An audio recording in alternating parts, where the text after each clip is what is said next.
quiet for 2 seconds, as I can say, hey, good afternoon, MML. This is Bernie Buffon here, and it's a great show tonight, or today, or the evening, or the morning, wherever you are. And I got 2 great people with me today. Oh yes, I have Serious Jess, afternoon Serious Jess, and afternoon Alma, who obviously was really nice last yesterday.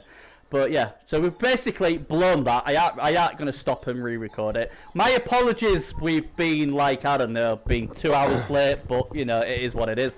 But we are now here to do the West, and it's really good that we got Jesse with us, so you know, that's cool.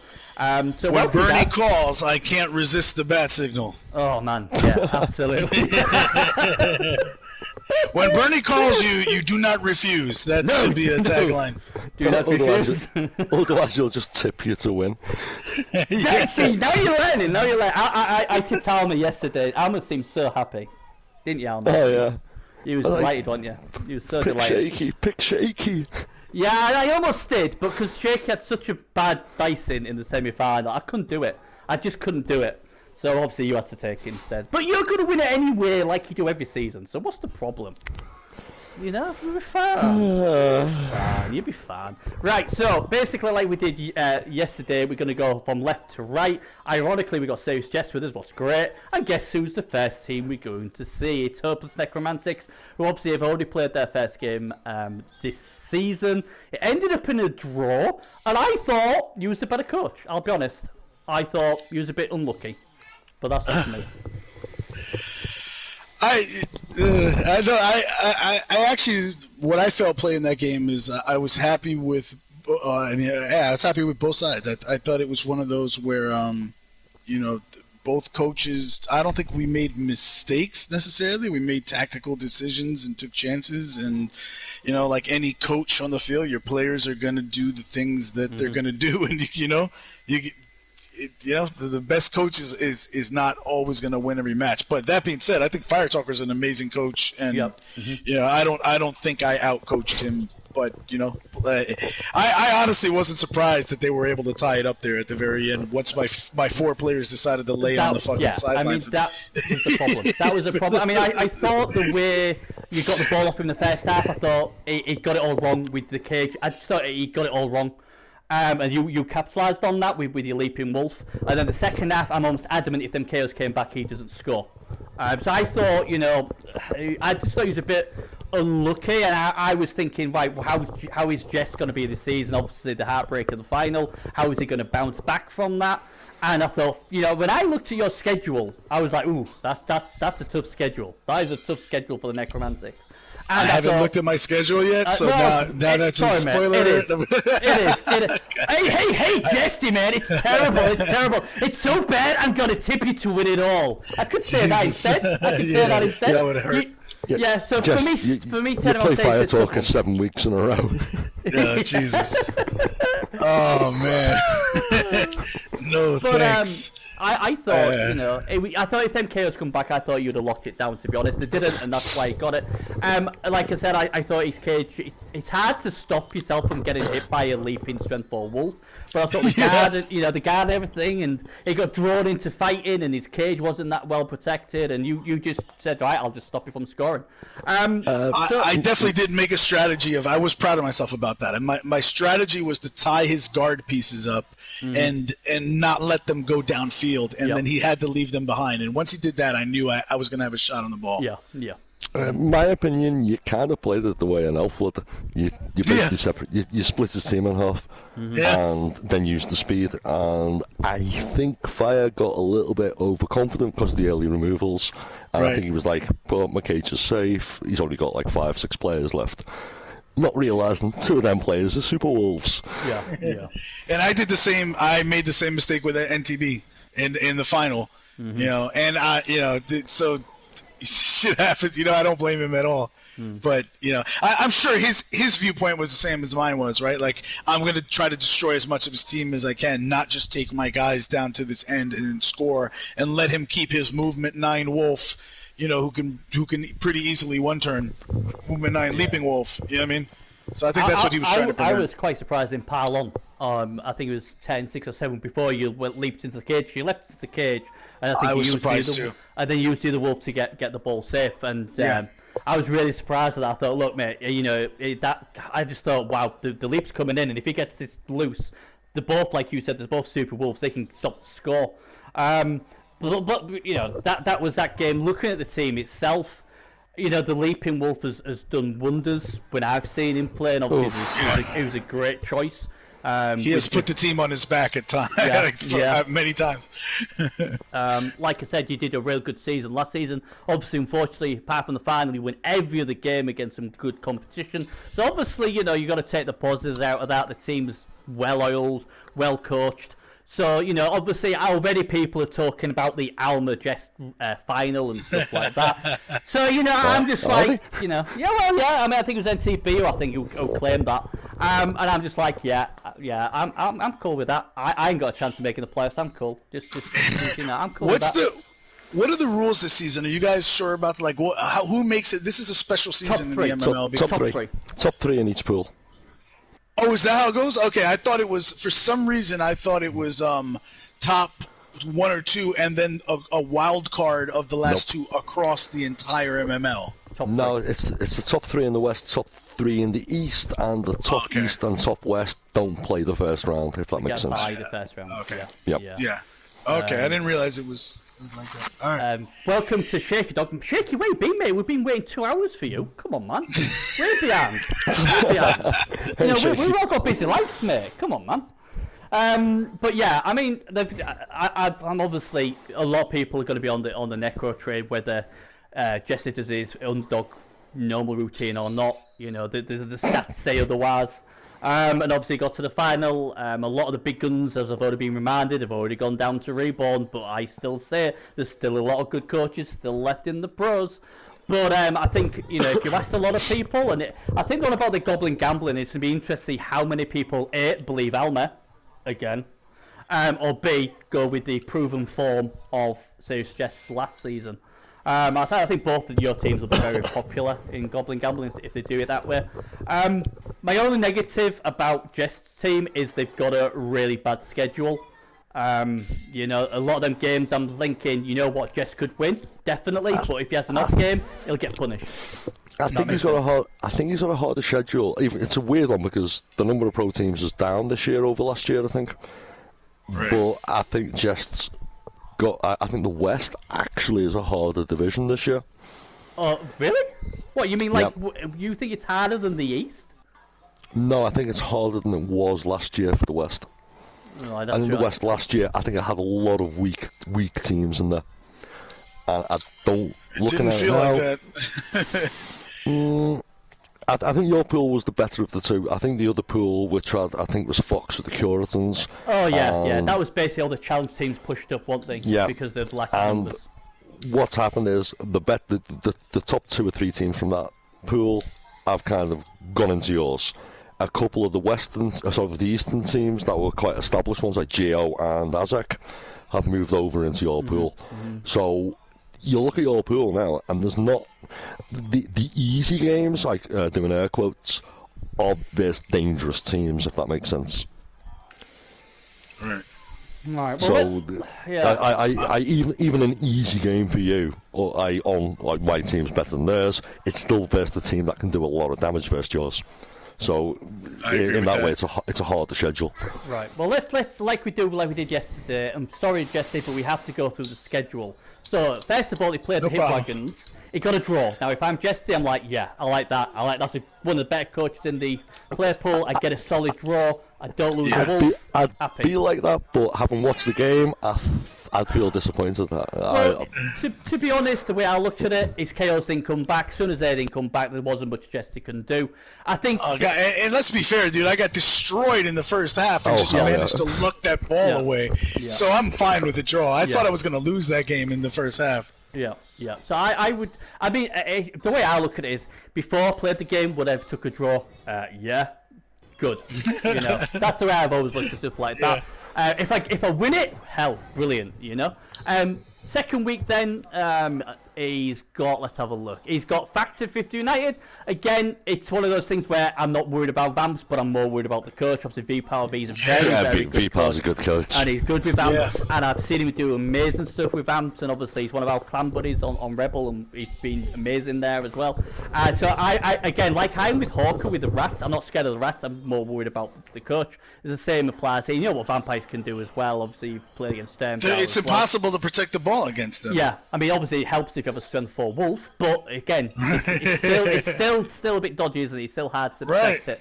So you've got them, you've got Factor 50 United. After that, Factor 50 is probably one of the only teams that can keep up with them Wolves as well on speed and agility. And then after that game, you've played the Silver Suns, that nasty chaos team. Will have no problem breaking anything what isn't elves. If it's elves, the it's kryptonite. But Necro, other bash teams, anything like that.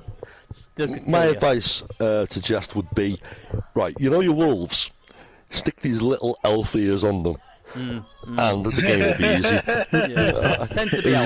easy. Zombie with elf masks, you'll win. Actually, I think basically going into your first week game, and I think this one are your 2 real hard games. Well, he's only got, like I say, so he's got Fight Talker, he's got a Pointer, so that's a tough game. He's then got V-Power V, now he's got Azek, but obviously the Silver Suns are very dangerous. After that, what does he have after that? He has Kisame. I'm going to get slaughtered for this. I think that's the easiest out of the 7 he's got, personally. From what I remember, without going too far ahead, I think Max's team is quite bashed up as well. So I'm seeing 3 Claw Mighty Blow pieces. Yeah, it's a kill team. Let's call it what it is. I wouldn't say kill team. I mean, he's got 3, and then he's got three guard pieces. So if you hear it's dangerous. If you hear something smash, it's my chair going out the window. I can have 2 and it's called the kill team. He has 3 and he's not called the kill team. Seriously? In all fairness, though, you might only have 2 Claw Mighty Blow pieces, but you'll have 9 Mighty Blow pieces. And they'll be like, what do you mean, kill team? Hey, I only had 4 Mighty Blow that season with the Cowboys. I let you know. There's a lot of other people going, but you know what I mean? It's like. Out of what I mean, no disrespect to Blue, but out of Blue and V-Power or Blue and like a Fight Talker, I'd rather play Blue. You know? With team-wise, yeah. That's basically what I'm saying. It's no offense to anybody. It's just It's a WYSIWAG team. What you're seeing is what you get. There's not. You're not going to be scared of anything besides Claw and Mighty Blow working. And the thing is, it's bound to base you up anyway. So you're going to get probably 8 hits a turn. Right. So the next Blue one, tends to have his teams tend to do pretty well attrition against mine though. Looking at the past. Yeah, I mean, if you mark a lot and it works, then that's fine. But majority of the time, or statistically, it's not going to end well. And then you've got Stemjol. Now, Muslim Morning Stars are a very, very good team. Do you see what I'm getting at here? I know you're getting depressed now because we're going, oh, look at this good. Oh, look at this good. I think Blue's maybe he's one. Oh, I have a bad record against him. All right, we'll scratch that then. So you got Jal there as well. It gets great, doesn't it? Like, we got the week 6. Problem with both vampire teams, neither of them have got a bench. At the moment. Oh, no, Stemjol does. Yeah. Stemjol has 8. No, he's got 8, 7, 11, 13. Yeah, he's got 13 players. I think he might have bought him after the first game. Don't sell me down the river. And then you've got the curtains. So as long as you don't try and make you play at 3 in the morning, I think you'll win that one. 3 in the morning's about 9 o'clock at night for him. He's fine with that. Fox and I have been playing to a lot of draws lately. He's another one of those coaches that I don't know what he says to him, but they come out swinging against my players, so I always look at Fox games as tough. I mean, I always look at the curtains and think he's going to struggle, but he always gets them to be top. They always do really, really well, and you've got to give him a lot of respect for that. AG5 Chaos Warrior. He's been good. He's been good for him as AG5 Chaos Warrior. I mean, we'll have a look at his team obviously when we get to it. So you've got the curtains, and then last week, oh no, you need a victory. God, who am I playing? Oh, we're against the guy who usually wrecks V-Power V's dreams of making the playoffs. It is the smiling assassin himself, Gio and the Bengal Pharaohs. Oh, snap. That is an absolute nightmare, because Gio loves stopping people. I remember the Nagel He's the party pooper. Oh, yes, he loves it. He loves it. It's like, hey, Jesse, you need a win for the playoffs. It ain't happening, man. But I'm going to smile and say, hey, man, I like you. It ain't happening. It ain't happening. Just go and book your holiday. You ain't going nowhere. I'm going to get a draw. So, yeah, it's a really, because obviously we're only taking the first 7 weeks. So week 8, week 9 do not count. Just on interest, week 8 would have been against, I think, Asher, if I remember correctly. Yes, it would have been against Asher. So you don't play Asher. Oh, that's funny. I didn't realize that. I thought that you could actually program a limit on the weeks. Oh, so you will play the last 2 weeks. So you will play Asher and you will play the Cadaver Robbers. They're the 2 teams you miss out on. So in my humble opinion, this is a really tough schedule. And if you make the 3, and I have no doubt that you've got a great chance of making the 3, you'll have earned it, because that is a gauntlet. That is a serious... Well, on a schedule, the 2 games that he doesn't play, I pretty much would have picked them heavily to win both. Yes, I would have done that. So you never really want them games that you're not playing to be the ones that people go, yeah, you'd win that one. Although the Asher one could cause a lot of damage. Yeah, again, sometimes you have coaches where you think, I can beat them, but what's he going to break in the team? We like Bernie. Yeah, like me. But I don't know. I think they're going to be up thereabouts. Will they get the Bernie's tip at the end of it? I know Jesse's hoping they do. Oh yeah. Don't think think pure thoughts. You know what, Bernie? At this point, I was talking to NTB the other day offline, and I was like, I don't think that Nuffle can curse me anymore at this point. So I've declared myself maxed out on curses. Tip away if you want. I don't care. But can I have a little bit of quiet? I'm just thinking. Yeah, Bernie, I'm just thinking. Oh, can you hear that? I can. It's the keys to the mansion that Jeff's just sending you. Oh yeah. Necromantics, they suck. They suck. They're rubbish. They're not good. They won't win nothing. Hey man, this is shiny. This is a nice house. Yeah, that's cool. I even brought props. That's nice. Yeah, that's nice. Oh, look. Oh man, he's only giving me 10 bedrooms. Now, man. I need at least 12. I'm on some Tony Montana. There's nothing you can do to me that Nuffle has not already done. Oh man, I'll be honest. I wouldn't say to backdoor Bernie that there's nothing you can do to me. I turn into Marcellus Wallace. I still get wound up for when I did recaps on Rebel, and one guy threatened me and said, Bernie, you keep tipping my team each week, and I keep losing. It's your fault, Bernie, and if you tip me this week, I'm leaving Rebel. I'm leaving, you hear? And we was like, I had to go to the admin and say, look, right, we've got this guy who I recap for, and we all send out nice. I just tip him because I think he's going to win. And apparently, because I tip him, he loses, and he said he will leave. And they're like, nah, man, he's just messing. So I'm like, this week, I am Triple B banking best bet of the week. This team, and it was like, and they lost. And he was like, screw you, Bernie! And he left! That's He's never come back! He's never come back! And it's like, I've never had to live that down. People are like, yeah, man. And so now, on the PC, it's quite well known now. He never believed in it until that guy had a massive blowout in the general chat and said, screw you, Bernie, I'm leaving. You've messed my season up by tipping me.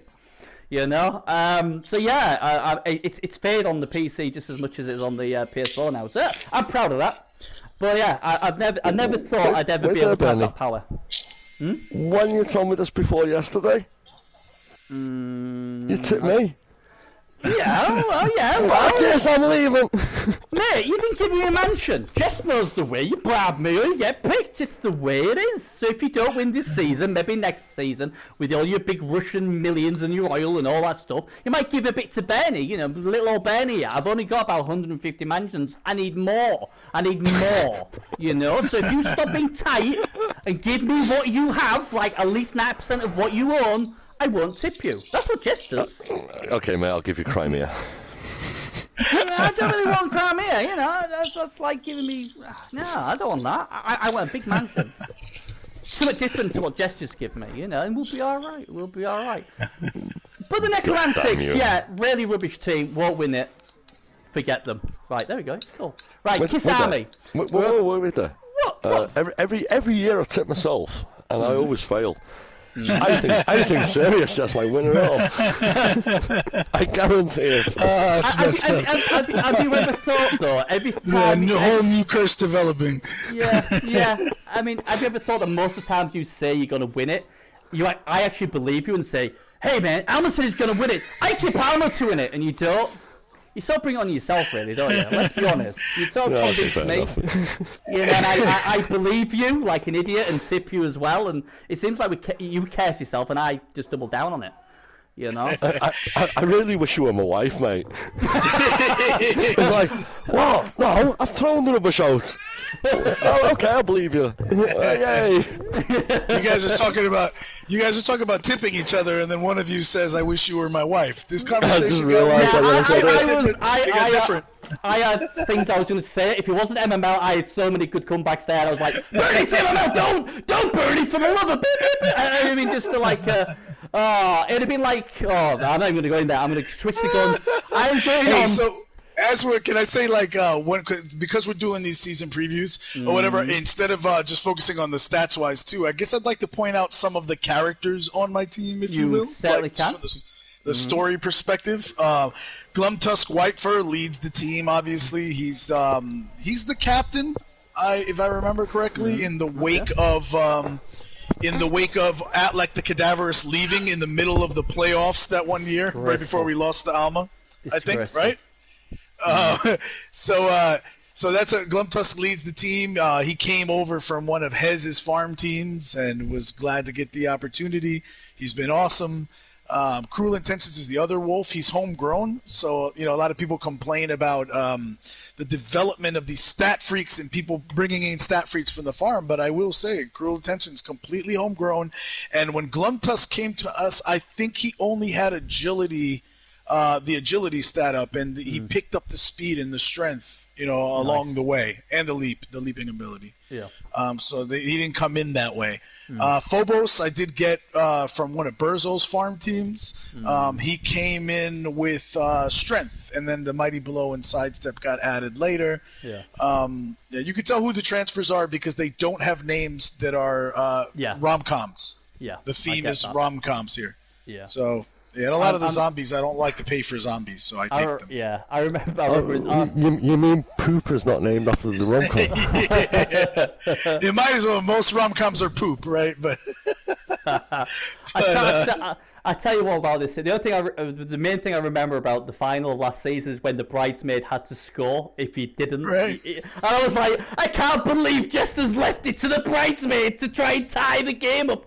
And my man was just blown. I was like, oh my god, he'll never. If the bridesmaid fumbles this on a 1-on-9 or whatever, he'll never live it down. The bridesmaid cost him the. Oh man, it was so funny. Bridesmaids obviously is named after one of my favorite comedies ever. Bridesmaids. I thought, Benny, you made a. You missed the perfect opportunity. It should have been, and the bridesmaid brings it home for the bridesmaid. For the bride. It was such a good game. I mean, I get excited on these sort of things, but I think the only thing there is, if we're going back, I mean, if this is the all right, okay, I need to ask you a question here, Jesse. I'm sure it's completely easy to answer, but I can't decipher it. Shawn Michaels. Right.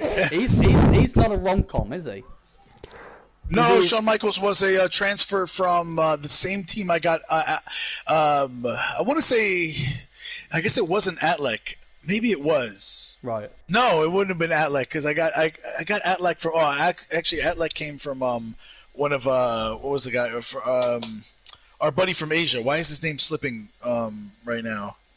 From Asia, I don't know many people from Asia. Yeah, went undefeated in a regular season and then skipped the playoffs. What was his name? Baldwin. Atlek came from Baldwin, but I've got a couple of players from GERD, and of course, and so Shawn Michaels was one of those quality players that came from. He was amazing. Yeah, Gerds. It was called WrestleMania Team or something. What happened to Shawn Michaels? Oh, hey, no, we're not having that. Hey, there's the line, and you've just gone way over that line.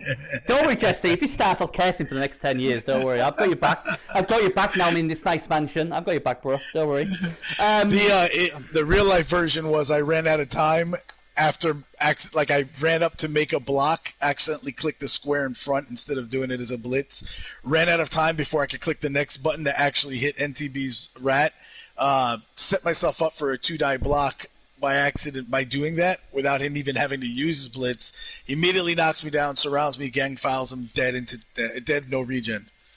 That was, story-wise, Shawn Michaels had killed so many players and caused so much carnage at that point that he was starting to get PTSD from it, and he kept warning us ahead of time, about him being able to, deal with the guilt of all the players he had killed. And he ran up to that rat, was about to lay this killing blow on him, and then he looked into his eyes and felt he couldn't do it. So then that rat blocked him, knocked him to the ground, and they all stomped him to death.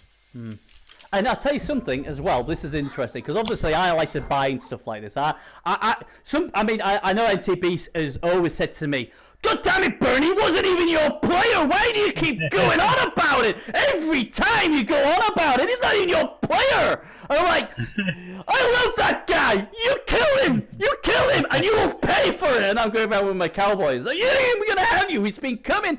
And it's like, obviously, I've got Steve Michaels because obviously, and obviously, I've used the Michaels name on Werewolves in respect to, obviously, Shawn Michaels. Yeah. And here's the really funny thing, Jesse. Alma's signed a Werewolf, and he is a Michaels. He has signed a Michaels. In Blitz, right? Mm-hmm. Yep. He has a Michaels. So, it's all in giving you the thingy, but he's just signed into that bloodline. So I was really proud that Alma. I was proud that Alma got him. I don't think he realised, but I was like, yes. Oh, I did actually. The Michaels. The Michaels. I was thinking of putting Steve in there, but I couldn't because I was like, no, Steve's mine. Steve is mine. I can't say don't kill Steve. So I put obviously other Michaels in there instead. So I'm really happy to see how he does on that.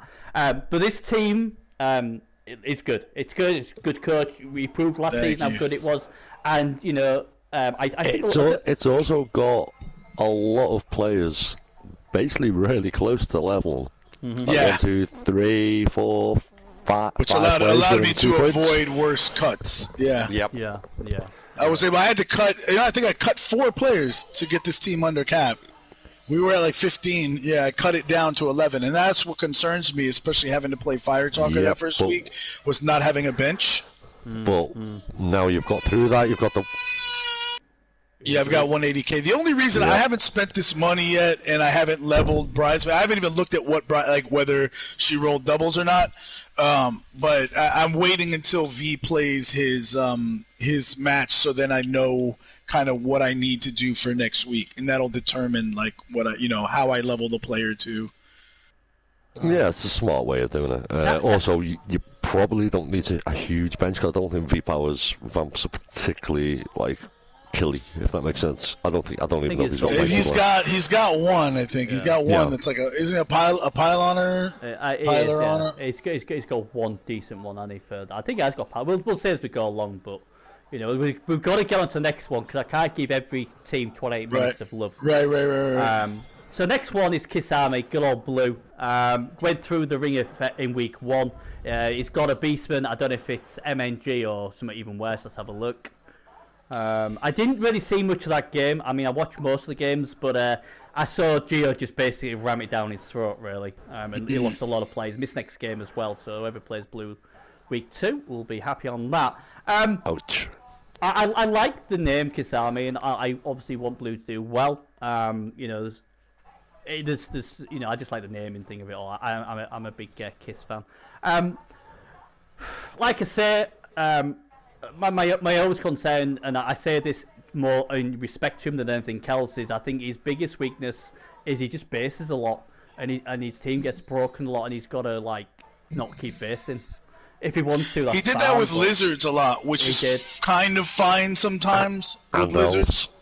He did with Elf. Did he do that with? Yeah. When it's high elf, Was he basing up with like Blodge though?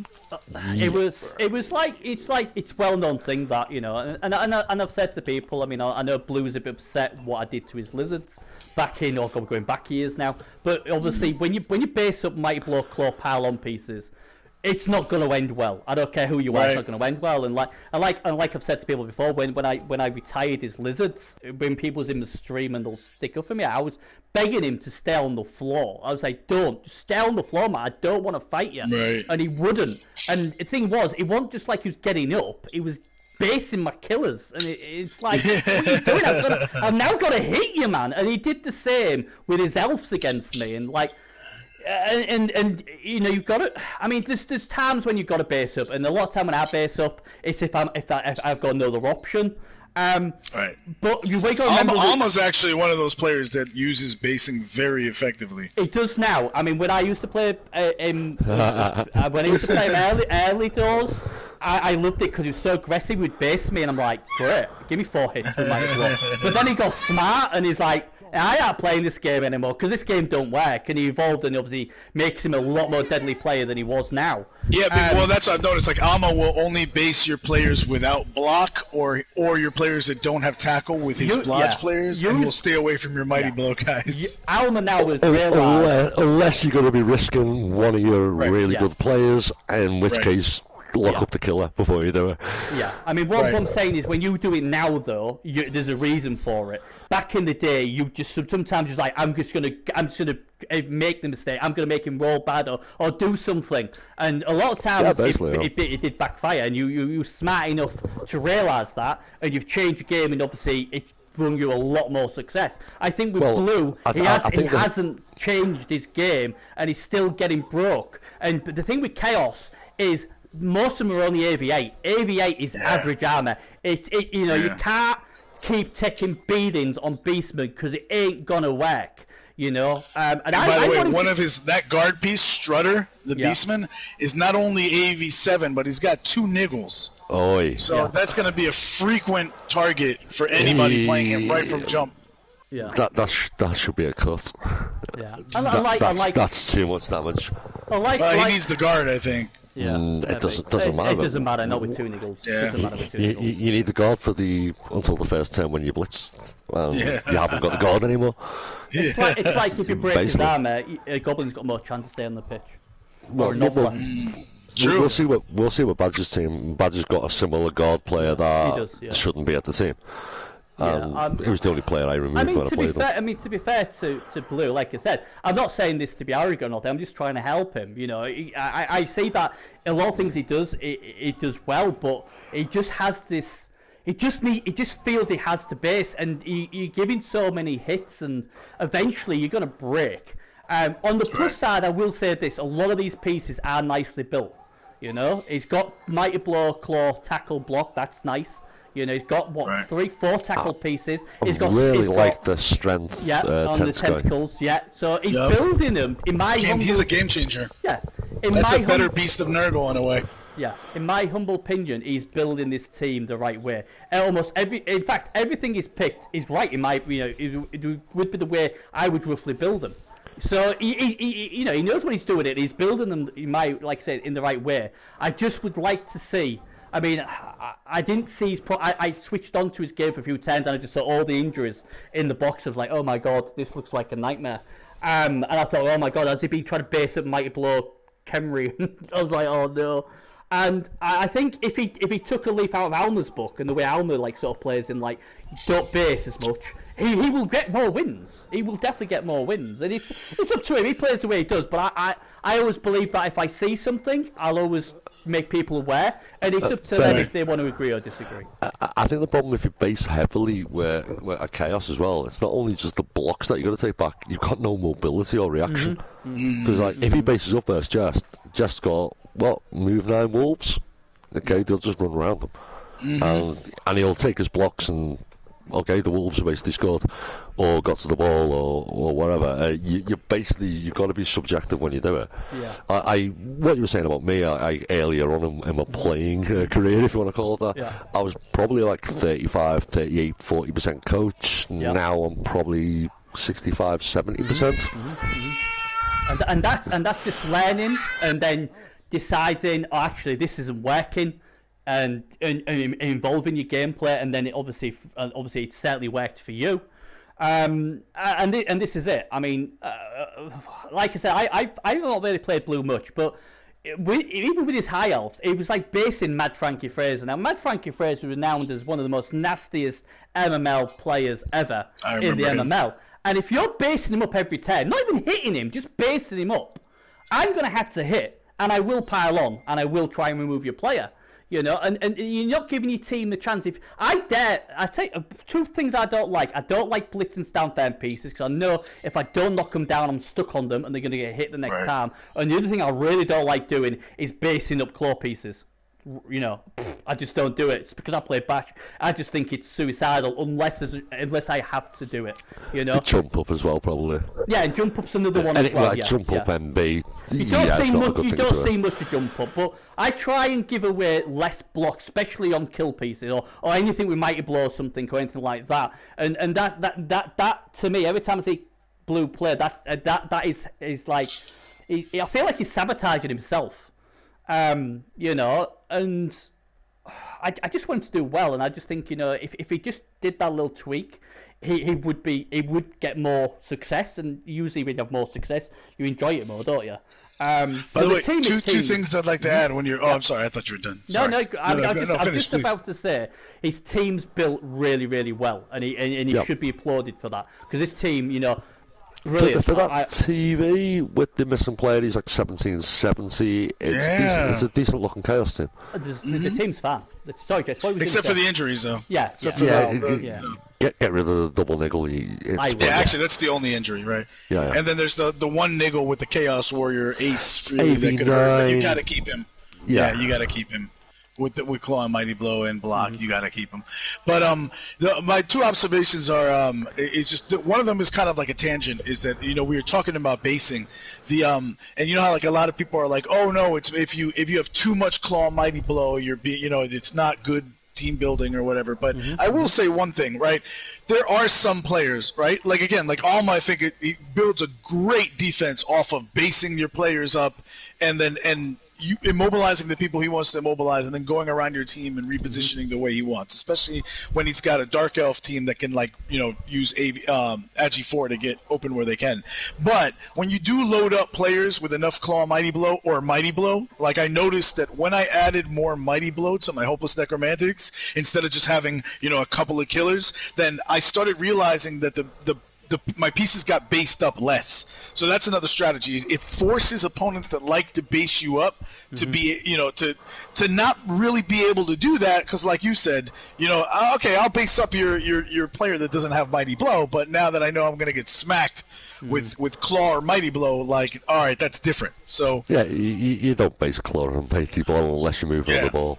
If you're moving on the ball, then yeah, you can, because basically, if it works, your opponent's attention's more concerned with shit, the ball's gone, than, oh, I can get like maneuver, 3 dice, blah blah blah blah blah. In other words, you cause them to start reacting to what you've done. If you're just basing up for the hell of it, you don't base up. And that's basically it. That is base. If there's a reason to base him up, then fine, and you know that is. But if it's just a case of basing for the sake of it. Your teams, it doesn't matter. Even if you dwarfs, if you just base up for the sake of, if I base all my dwarfs up next to Mighty Blow Claw pieces, or even just Mighty Blow pieces, and I take 60, 70 hits a game, you know, I'm gonna have like casualties. You know, I'm gonna lose players. It's as simple as that. You know, it is what it is. And like I said, that's just something I've seen him do. You know, and I just think, oh, come on, Blue. You know, just. Don't lose your team like that. And people think of Chaos of, oh, well, Chaos, we're a kill team, we can kill stuff. Yeah, but you've got to remember, you're only AV8. Apart from your Chaos Warriors, you're only AV8. AV8 is the same AV as a human. And I see humans break quite a lot. I always find it really interesting, like, you know, like people go on about stats, and like, we've all played enough that you've got the person who's like, I threw 50 blocks at you, and blah, blah, blah, you only got that many armor breaks, and blah, blah, blah, I should have won the game. A lot of it just depends on what's hitting what. Because if you're taking 50 blocks and all your pieces are blodge and he hasn't got tackle, no problem. No problem, because like you should like get about 8 pounds on you. Yeah. I mean, I'm just having a look. The other observation I'll make is that Blue is one of those coaches that can go from having an off day to like a really brilliant day. Yeah. Just from like from 0 to 60, and you're like, what the? I'll tell a little story that I'll let you guys in on, since it's so long ago now that I don't think that he would take that Blue would take it. Yeah, okay, well, I'll tell you, Bernie, and for all the listeners, and he can listen back later. But back when I was on the MML board, I remember when Blue first made the pros from CL. He was one of those guys that got lifted up, and then a few of us board members watched his first game in the pros and saw him doing things like trying to dodge Sauruses, like consistently making 1-die blocks, like doing crazy stuff, and like to the point where we actually mentioned it, not like a serious complaint, but mentioned it to Preach in the chat, like, wow, who's this guy Blue that like you brought up? Like, well, we knew him, but like, wow, bringing Blue up, from CL, maybe he wasn't ready yet, because we're seeing him do some crazy stuff. Maybe he should have stayed another season in CL. And Preach was like, really? This guy was like at the top of the league in CL, and we were like, oh, really? And and then like the next couple of games, he came back and just crushed his opponents in the pros and had a pretty good season. Yeah. And it wasn't all luck based. He was doing smart things. So. So again, you just never know. Like Blue, some days he'll come out and he'll do some crazy shit. You're like, why did you do that? And then other days he'll come out and you'll be like, wow, this is one of the better coaches I've played in a while.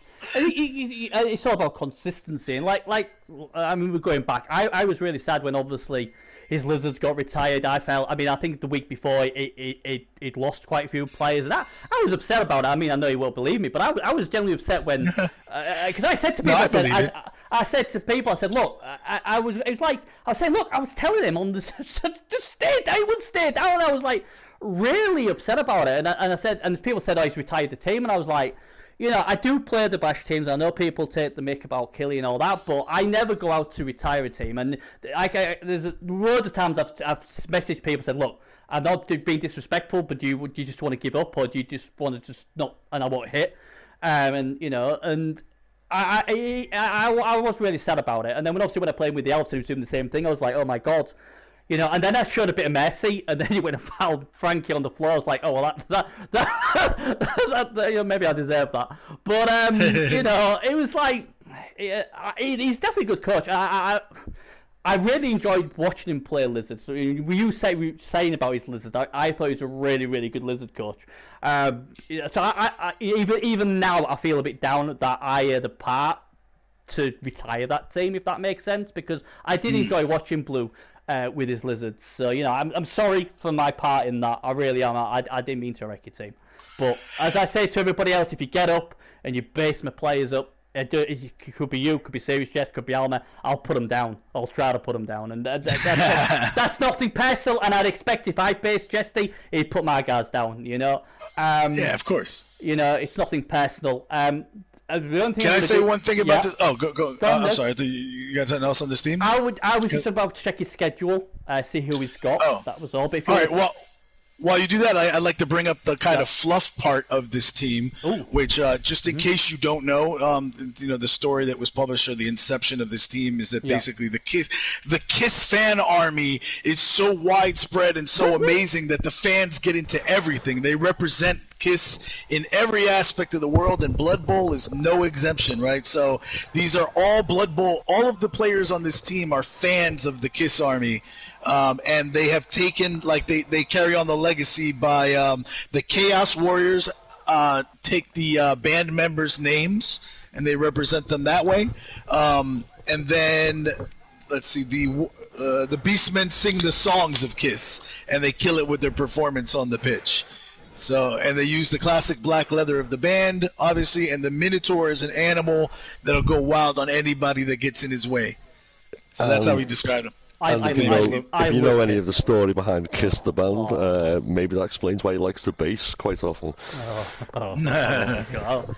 Well, I'm going to check his schedule. There's no Minotaur anymore, I can see. The Minotaur's been killed. What I said, look, man, we've spent like 27 minutes on Jesty. We ain't doing this for every team. And we've spent about, guess what, quite a lot now on this team. Sorry. That's all right. I'd rather get the story. I love the stories on them. So if you know the stories, tell me, and we'll definitely do that. I'm just going to have a look at the schedule then. So you got absolutely steamrolled by the Pharaohs, unfortunately. Next week he plays against the Morning Stars. I think he's got a chance there. I mean, that should be a good game. After that, he has Hitwagons. Ooh, at least his killer will be back for that game, so that's good. So that'll be a tough game for him. If he bases them up all game, he's gonna suffer. Yeah, that's why I'm sort of like, hey man, don't do it. You know what he'll do? He'll base him up and he won't lose anything. He'll say, "You guys know nothing. Look what I did." Right. Yeah. That has happened before too. It has. I remember. How is he doing this? Do you remember that? Do you remember that season was like that? Revang Dwarfs, they're gonna get relegated, and they went and made the playoffs. And then every season after that, I tipped them to make the playoffs, and they never did. Yeah. But yeah, we don't always get it right. Week 4, he has a bye. He's playing some sort of like Hopeless Necromantics. They're not very good, so he'll win that one. See, so that's easy. That's a walkover. Exactly. So That's the way I like it. Yeah, absolutely, yeah. Week 5, it's got what's he got? I was going to say the Monsters, but that's you. Week 5, he's got Cadaver Robbers. How did he do last season? Oh, they played last year. Yeah, they played last year. Oh, I don't know. Have a look. Someone have a look. I'll have a look in a minute. But I'll have a look in a minute. So Cadaver, I think he can win that game definitely. Week 6, he has Factor 50 United. So that's V Power V, and he finishes off week 7 with Fun Size Punchers. Oh, that'll be fun for him. That's another team who better be careful. That'll be a brutal one there. Yeah, that'll be a brutal one. Looking at the let's have a look. See if we play the Cadaver Robbers. Let's have a look. Drew 1-1 with the Cadaver Robbers. I think he's lucky he's not playing Azek. Yeah. Well, I haven't played Azek and I haven't seen Azek play. I know the way he likes to play, and if you just go head to head with him, you won't win. Put it that way. It looks like Kiss didn't win a game last season. No, one game. So they got 1-3-3 was their record. It looks like. Yeah, I'm just having a look. I don't know if that's right. Yeah, that's right. 1-3-3. From what I remember, he had a couple of bad games with the Goblin teams last year. So, I mean, I don't know how relevant this is. In 36 games he's played, he's received 1,596 hits on his pieces. I don't know how... Compared to how many dished out? It doesn't say. Never does. It just says he's done 374 injuries and he's killed 3 players. And I mean, that's what annoys me. It doesn't tell you how many you've hit. Are you sure? I'm looking at it gives you the average score, your successful catches all the way down. Casualties inflicted. Yeah, but there's no... Injuries inflicted. But then you go on the receiving. Blocks succeeded. Oh, is that his blocks? Yeah, blocks succeeded, 1596. So... And then it's, how many did he sustain? Blocks sustained. I don't think it says. It doesn't say, does it? So that's what I'm saying. No, 70 casualties sustained, 359 of his players injured. And then he took... So he inflicted 72 casualties. Basically, 374. His injuries, casualties inflicted, and received pretty much about average. Yeah. Unless he's playing Chaos Dwarf every week, he should be the other way. It should be the way. He should be in positive, yeah. Yeah, he should be in positive, shouldn't he? It's a shame they don't give you blocks to see, because that's something I'd like to see, with my team as well. But like I said, I hope he does well. Like I said, he won 1 game last season. I think it's going to be... It's a tough ask again, but... I hope he does well. He certainly has the potential to do well. Definitely. He's a long-time MML coach. Yeah. He's a decent guy. Yeah, absolutely. Yep. So all the best to Blue and Kisami, because they rock. Right then, next thing then. Yeah, I see what you did there. Yeah, I'm glad You're on a roll. Yeah, you're on a roll. I like it. I am absolutely on a rock and roll. Here we go. Let's continue. Got to drum up some interest somewhere. Right, the Morning Stars then. Good old Sturmgel. And this is a team I do this very similar with Southie's Orcs. I love them and I always tip them and they always seem to let me down, but I don't wear. I still tip them. Sturmgel, love the guy. I love the way he plays vampires. This team's great. Less shots, what a thrall he is. This is a team I look the vamps, at. Isn't he? I like the vamps. They're great. What do you think, the guys? I mean, Jesse. You obviously played Sturmgel before. What do you think of this team? Sturmjaw is one of the more underrated coaches in this league, despite the fact that he's been around since almost the very beginning, I think season 2. What is awesome about this team is, originally, if you remember, when he started coaching Dark Elves Alma, I don't know if you knew that, but he started with a team coaching. I never knew. Ooh. Yeah, Dark Elves, and then there was a whole story. I forgot the name of them right now, but I think they were based on like something. It was like an Edgar Allan Poe reference, and then story-wise, What they called something Ravens. Something the Ravens, but I forgot what they were. I've seen them in Tropication. Yep, and so the story goes that Sturmjaw was coaching them, and then this new Baron, like robber Baron type of guy, Archibald Drumpf, who was also kind of like a slick talker, managed to talk the city of Musalon into forming, this Bretonian team, and he lured Coach Sturmjaw away with promises of riches, lavish, and a bunch of winning. And so Sturmjaw went over there, and Musalon Morning Stars, spelled Morning, were this Bretonian team that kind of never quite got off the ground. So after a while, Musalon's nobility starts, kind of turning on Archibald Drumpf and saying, "What the hell? You promised us wins, and this isn't winning," and the city starts rioting. It's like burning down and the whole thing. And then eventually, I guess Sturmjaw kind of reinvents the team as now a vampire team, and they come back and now they're the Morning Stars, Mourning. Typical vampire style. The vampires are definitely the stars here. There's a lot of fodder for him, which is something V-Power V doesn't have yet. He's dangerous, man. Sturms, you just never know. On any given day, he's dangerous. He can fucking beat you. Even people he's not supposed to win again. But this team's from what I remember as well, I played him. I think it was like 3, maybe 4 seasons ago, and he didn't really have much of a bench all that season. And I think it's been kind of a trend from him. That is because of where he's playing in the West, and it's a little bit more bashy. That he's kind of had difficulty getting more than, say, 11, 12 players at any one time. So if he actually manages to get up to like 15, 16, it could be interesting if he's actually got the fodder. Yeah. And by the way, Hillary, he's a damn good coach. Like. Hillary of Clinton is a fucking bitch. She's sorry if that's not MML language, but she likes to wear her pantsuits and run around the field kicking people, and she's very resilient. She is a pain in the balls. Seriously, a good player who's just manages to be often in annoying places and make life difficult for your players. Danger Zone Dagobert, man, is one of those guys that makes things happen, man. His leaping ability and the high agility really help him out. Colin of Powell has a long time been kind of their enforcer just because of his strength, although Edward Kennedy the Black is the guy that likes to hit really hard. Those two obviously have taken their lumps, so is Hillary, with people trying to constantly kill these people. Les Shots is that guy thrall-wise. Now, some vamp coaches would not really advise against putting a bunch of money like this into the contract of a thrall who's pretty much getting paid almost the same as the vampires on the team, which is very unusual. But Les Shots has really been Sturmjaw's wild card and has really come through in a lot of clutch situations in the history of this team. And despite the fact many players trying to kill him, everybody goes for him. He's AV7, he's a thrall, and people target him like a mug, and Sturmjaw will use his apothecary on this guy. He almost sometimes he'll even let vamps maybe re-roll the try for the regen rather than he saves his apothecary a lot of times for less shots. So he highly values him, and this is unusual for a thrall who's almost elevated to vampire status. Maybe one day they'll make him a vampire. You never know. Yeah, well, they should do. He deserves it, doesn't he? No, and stir him a little bit. I think if he ever does die or retire, then he probably will. The next vamp that he brings in, bring him into the team just for the story. Yeah, they'll give him the embrace. Yeah. Hopefully not Hillary Clinton, because that wouldn't be a nice way to go. Hey,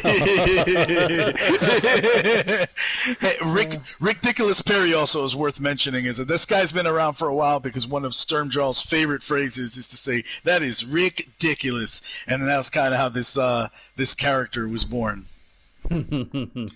So I love that. Like Sergio's one of those guys. His stories in the MML have really brought a lot of great building of the MML universe, if you will. Yeah. And this. I hope this coach stays around forever in the MML. Yeah, I mean, he's a great guy, and I love the way he brings his team alive. Same with Blitz said it with the Drumtopia team winners. Right, winners. With Dave loving that, and I love it. And he's now got Cho Fader as well, and I really enjoy watching his team, but I also enjoy his little gifs and all that he does, and all his posters, and I love the guy. I think he is MML, I'm really glad he's still.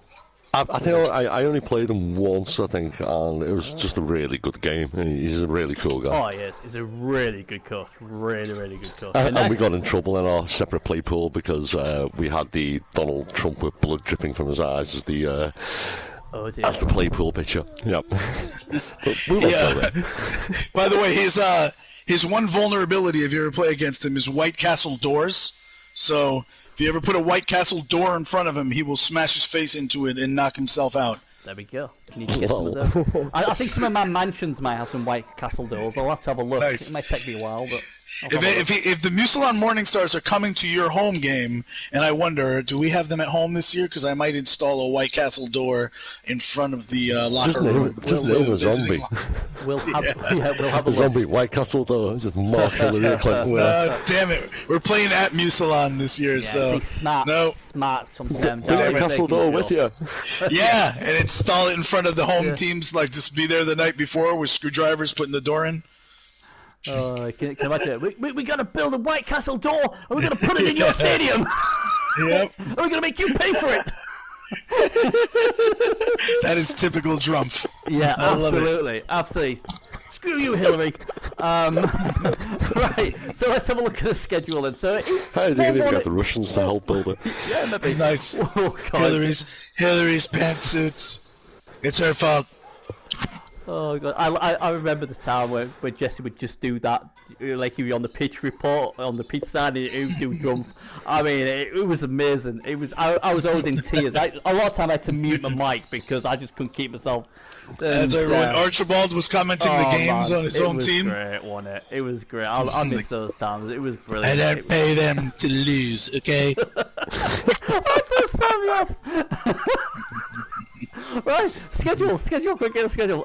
So he played the Frontside Punchers, 1-1. I would have expected him to win that, but he didn't. He should have. He should have. He was quite unlucky on dice. It is what it is. Yeah. But again, I think if there is one slight weakness, apart from obviously what Jess has said, is that the Morningstars can beat the best, but it can also like drop points against the teams you would expect them to. And because of Vamps, because that's what Vamps like to do. Week 2 he has Kisame, so I think that'll be a good game. And obviously that'll be interesting. Maybe that's a game we should be telling Kisame to base because of the thralls. Week 3 he has the Bengal Pharaohs. Ooh, that'll be a good game. Him against I just imagine I Blue won't base him at all. And you'll yeah, I was like, guys, he told me not to. I got hit by a rock. The crowd came on the pitch. He found me. He did.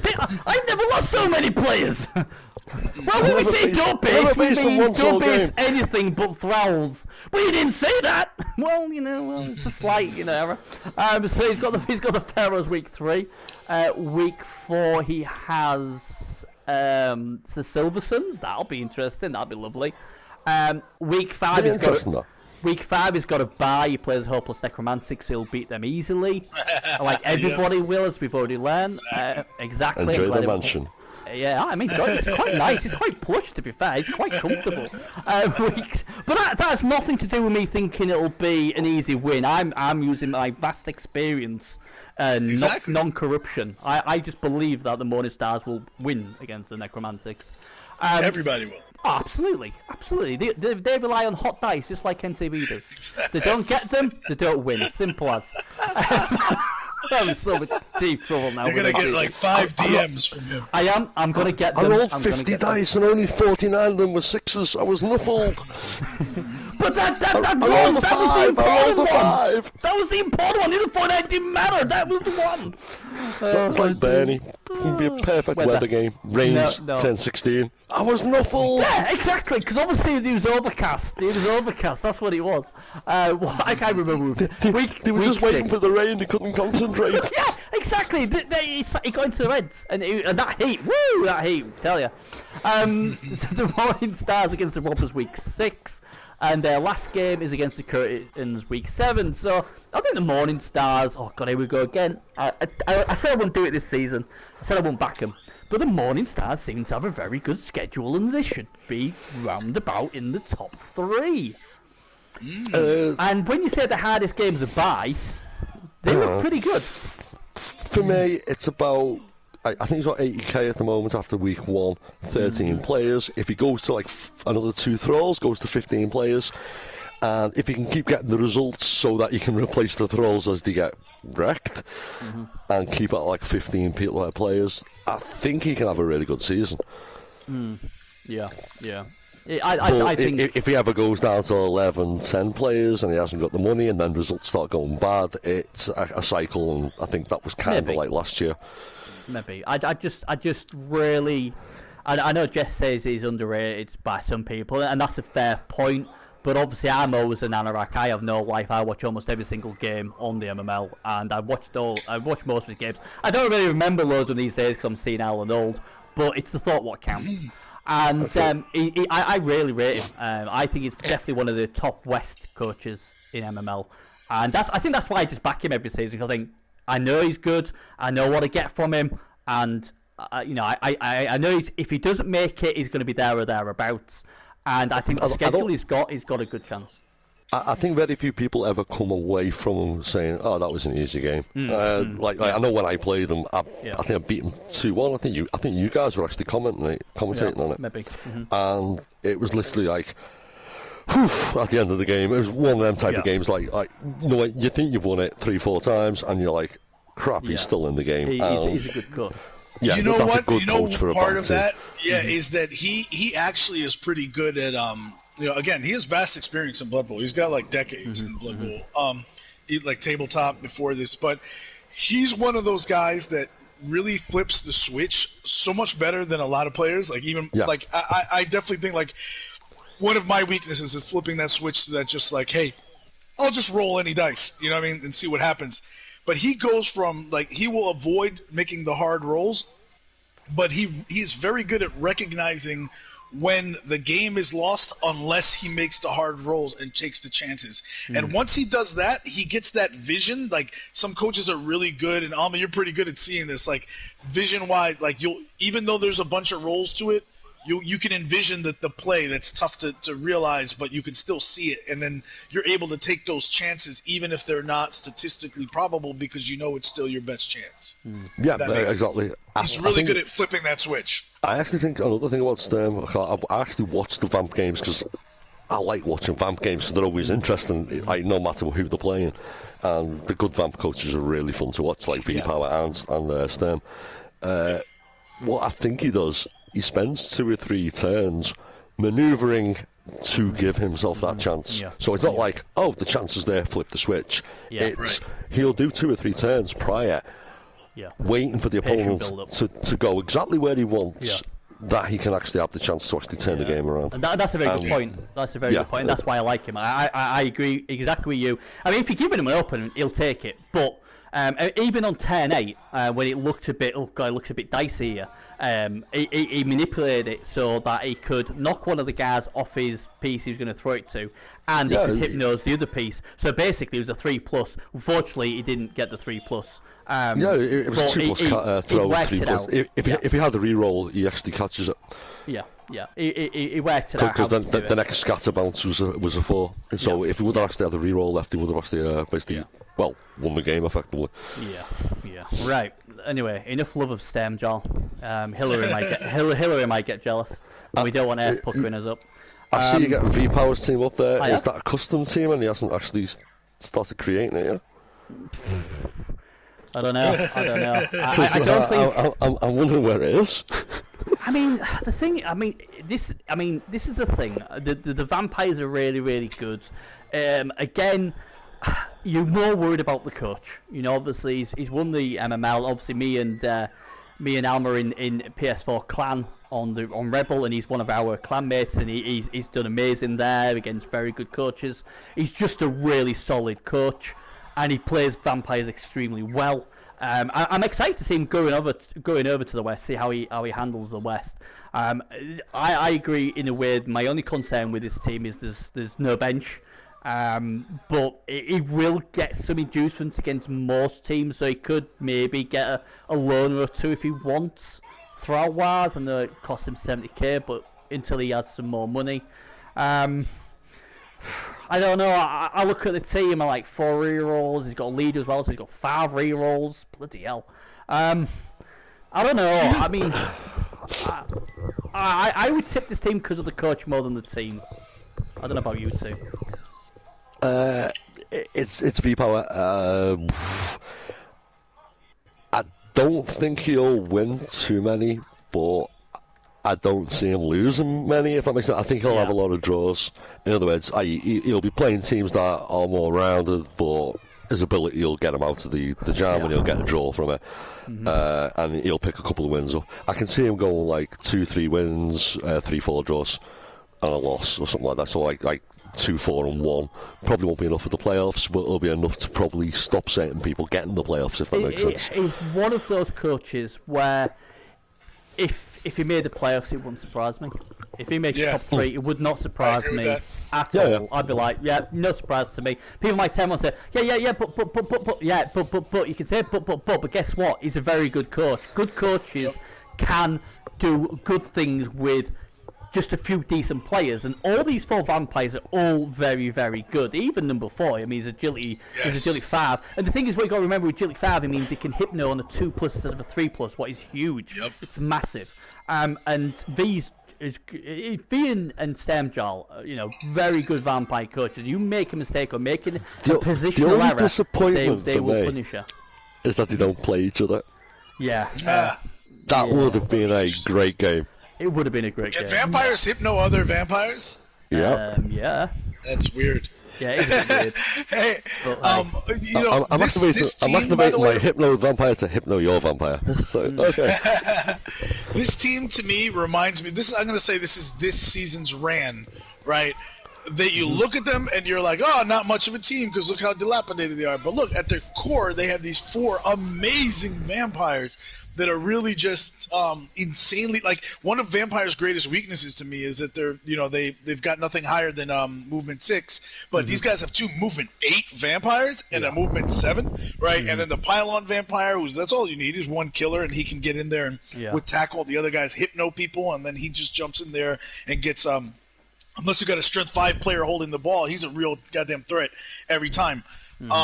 Also, all of these thralls that are missing or whatever, they're just going to get filled out. He's going to get, it's going to, like right now he's at 8 players, so his next game he'll get 3 journeymen for 120,000, right? Which will leave his TV at 1640. And this guy, V is not only a good coach, he's a good team manager. Like his ability, like he will figure out what inducements are best for this match, and between the inducements and the thralls he really doesn't give a shit about because they're journeymen.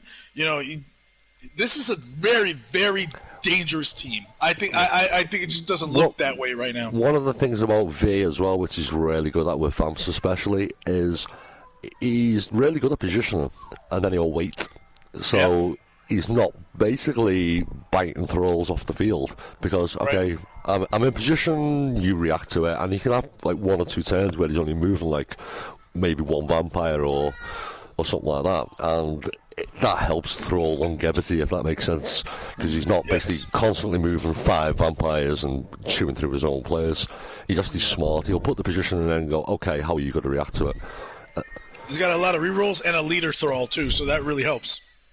It's 5 rerolls. 5 rerolls. Yep. A lot of rerolls. But, unless he eats his leader thrall. That'd be fun.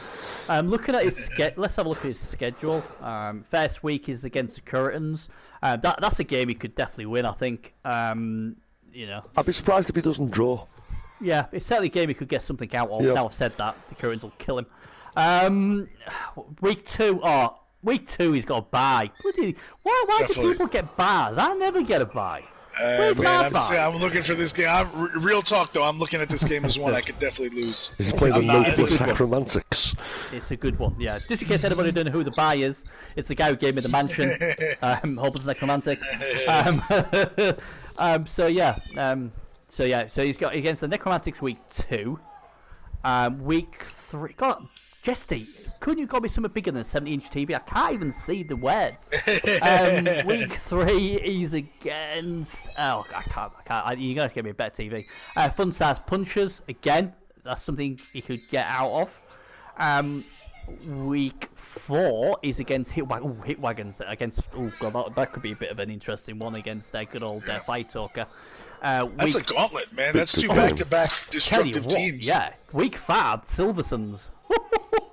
So not exactly getting easier for him, is it? Oh, this is lovely for him, isn't it? Oh, you love this. I mean, he went from Asher to Fire Talker to Silver Suns. Yeah. That's 3 destructive teams in a row. Lovely. Strangely, I think he can get something out of the Silver Suns game. He could get anything from any game. Because basically, he's got 4 souped-up elves, effectively, as vamps. Mm-hmm. He's basically got 4 souped-up elves, all with Edel Hypno Gaze. And then it's not winning that's the biggest concern. Yeah, it's whether the team's going to still be intact after those 3 games. And after all that Mighty Blow and Claw and all that, week 6, Kisame. Another Mighty Blow Claw team. So, it's like, seriously, guys? I come all the way to the West, and this is how you thank me? And then in week 7... This is normal for the West. In week 7, it takes on 2 werewolves with claws, being the Cadaver Robbers. So, get used to Claw, mate, because every week, just about, you're going to be playing against it. But then again, Thrall's Axe, bothered, the Ravy 7, they don't care, they're like Wood Elves, we don't care. Oh man, that is yeah, I thought your schedule was rough, Jesty. That's just as rough for a vampire team. Oh man, I'm gonna have to really think on this because they were my dark horses was Factor 50 United in this play pool, but after seeing that schedule, it's hard to figure out where he's gonna be able to get the bench from. Yeah, that's a good point. That is a good point. Every time he buys a new thrall, he's gonna lose 3. Hey, look, how about this thrall? Yeah, what about 3 will just add? And the vampire's like, hey, that on me. I didn't take that guy out. His best option is basically to save up to week 5 and then buy 7 of them in one go. Yeah. Well, remember, though, he's going to be getting inducements, so I wouldn't be surprised if I see extra apples in some of these games. It'll be fine. It'll be fine. Right, let's move on to the Curtains. One last thing real fast on this team. Story-wise, again, V-Power V had this is a kind of cool thing. He used to play the Vampires. Mm-hmm. I forget, did he win the whole thing? He won with Factor 50, right? This is a former championship team? No, he won with the 4 Horsemen. Okay, so he was manning the Factor 50 team. I don't remember what race he used before Factor 50, before Vamps. But then at some point he looked, because there's a story, the last story in here about Factor 50 is that basically after they kept failing to win, and Hector the vampire hissed at him between his pearly fangs, and he's failed his team, and he's sorry, he'll do better. And V was like, I'm gonna go coach this 4 horsemen. I'm getting the call about it, and just kind of left them behind. And it was like the whole tone of it was just like, screw these Vamps. I'm going to go win with the Abomination Nation. Yeah. He won it with them, and then eventually ended up coming back to Vamps. So that's interesting. Hector and all the vampires have been waiting around for him, and now they're hoping he'll take them to glory because he's a former champ, but they're not. He's not bringing them back together. He's come back to get them all killed in the West. He's basically right. I need to get these guys. Just will not leave me alone. I'm going to go to the West. I'm going to make sure we're going to pay the right people with mansions and all that to get a really tough, killy schedule. They're all going to die. I thought that's what NTB was going to do eventually. I can't quit Ran. Move it West. Oh, they're dead. To be fair, you could wipe out Ran and they'd still play next season, to be fair to NTB. Sure. Like, I'm used to it. As long as I've got my hot dice, I'm alright. Don't worry about it. Can have 11 liners, I'll still win. Boom, easy. Right, let's go to the curtains then. Let's have a look at... Now then, I've been told we call this guy Fox. The X is silent. What about the things that... Why don't you call him Foe then? 4. Ooh, good point. Very good point. 4. Yeah, F4. Ooh, hey, you might have him there, Almer. Maybe you're okay. Yeah. The X is silent. Expo. No, what? you didn't say which X was silent, did he? Oh, true. Expo. I don't know. You earned a new nickname.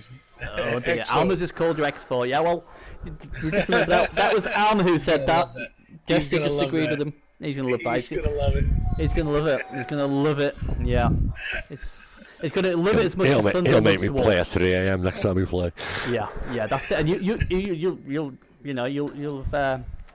have every right to make you do that. To be fair. This team, right? This is I'm going to say the positives of this team.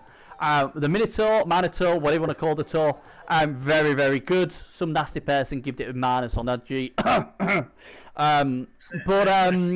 it's one of the best manos I've seen in the MML. He's got Nostrum. Historically, though, he does well too in games. Like I've watched this guy; he's carried the team.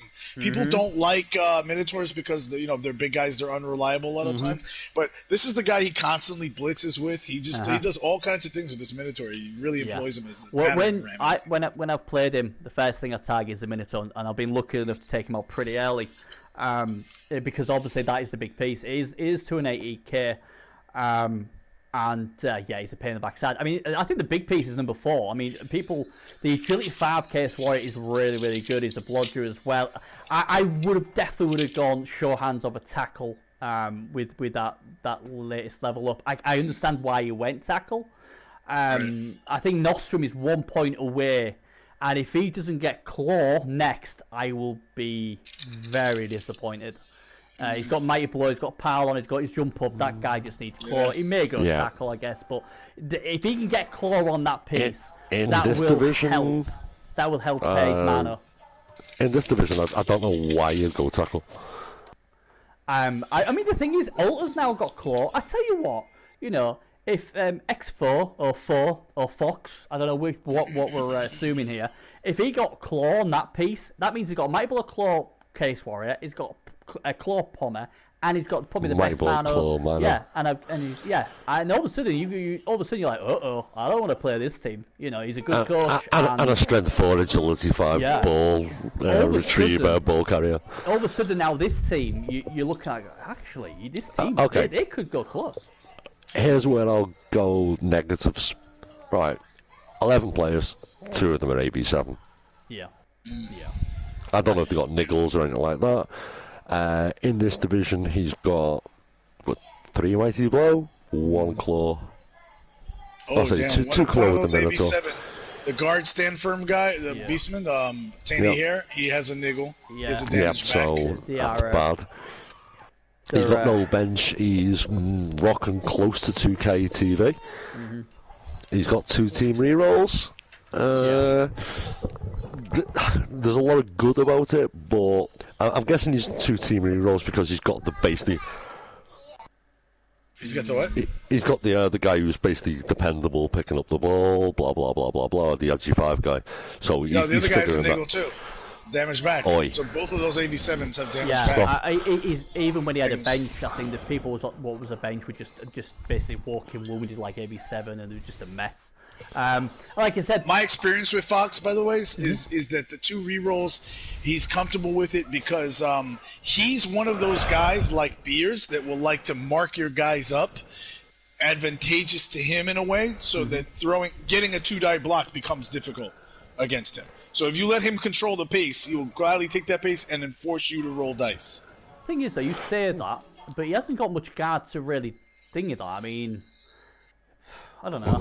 I wouldn't mind him basing me up, but then again, I am dwarfs.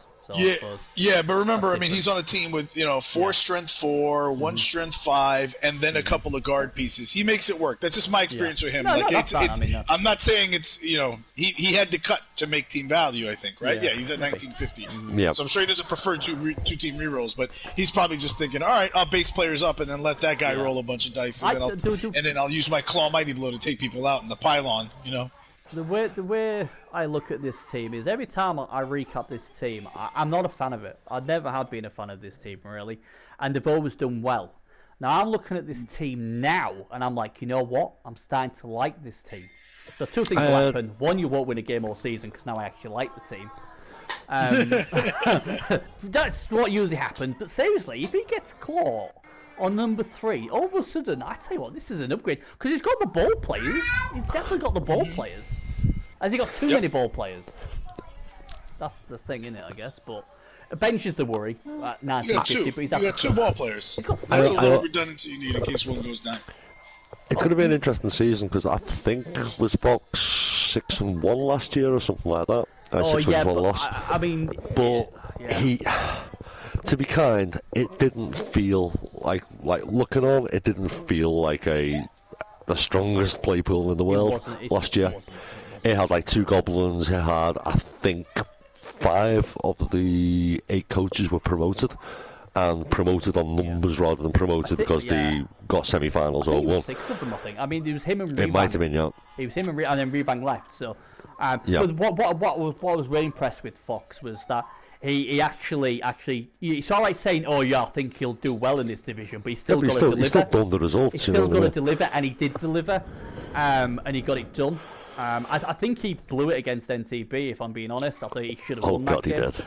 Yeah. But that's a completely different thing. But I think that this team is now eventually developing where I'm like, oh, actually, I might not be too keen playing this team now. It's not there, but in my humble opinion, I've never really liked this team. But now I'm like, you know what? This team I can see has potential now. He's kind of built it to be an awkward team to play against. Like, he's got the dive and tackle, he's got the horrible Mino, he's got the ball carrier, he's got a few other agility up pieces. It's kind of built, in my opinion, actually better to either outmaneuver the really slow bash teams or to be able to kind of give him a chance versus the agility teams, which he doesn't really play.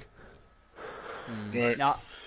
By the way, for me, the weakness, like you pointed out, those 2 players with the niggles and the armor 7, because if those 2, especially if the guy with the stand firm guard goes down, he's only got 1 guard piece, and that's gonna make it very difficult. So in my experience, with playing against him, like he relies on getting his removals on you before you can get your removals on him. And if that works out for him, then you're in a lot of damn trouble. The problem with that, though, Jesty, is like he's trying to do that with no. I mean, he has now, but in the past, he hasn't had the firepower. He's had his mana. Right. Now, all of a sudden, it's like, for me personally, when I played him before, it's like take the mana out, and that's basically. I mean, you can still break players, but that's the danger. Now, I'm saying, obviously, if he gets Claw or Nostrum, obviously now that's 3 killers he's got now. I can't now just target just that one player. There's 3 of them now, and that's the whole point. By having them other killers, and you're now protecting your mana. And you're protecting your mana. Jump up. He's a pain in the balls. Yeah, I'd also say he's got 11 players, but 2 of them are really vulnerable, especially in a bashy play pool, just to not being there after a few turns. And he's got a player who might just not turn up in the Minotaur. Right, we've all had them. We've all had them games where a Mino or a Beast and Ergle where it just constantly wins and you're screwed.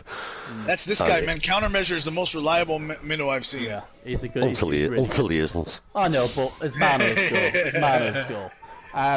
Just going about what we've seen in this player, but something worth noting here, by the way, this team seems to. Am I reading into this right? Because the article when he announced this team called "Your Salvation" is here. He has a really cool graphic he developed for the Curitans.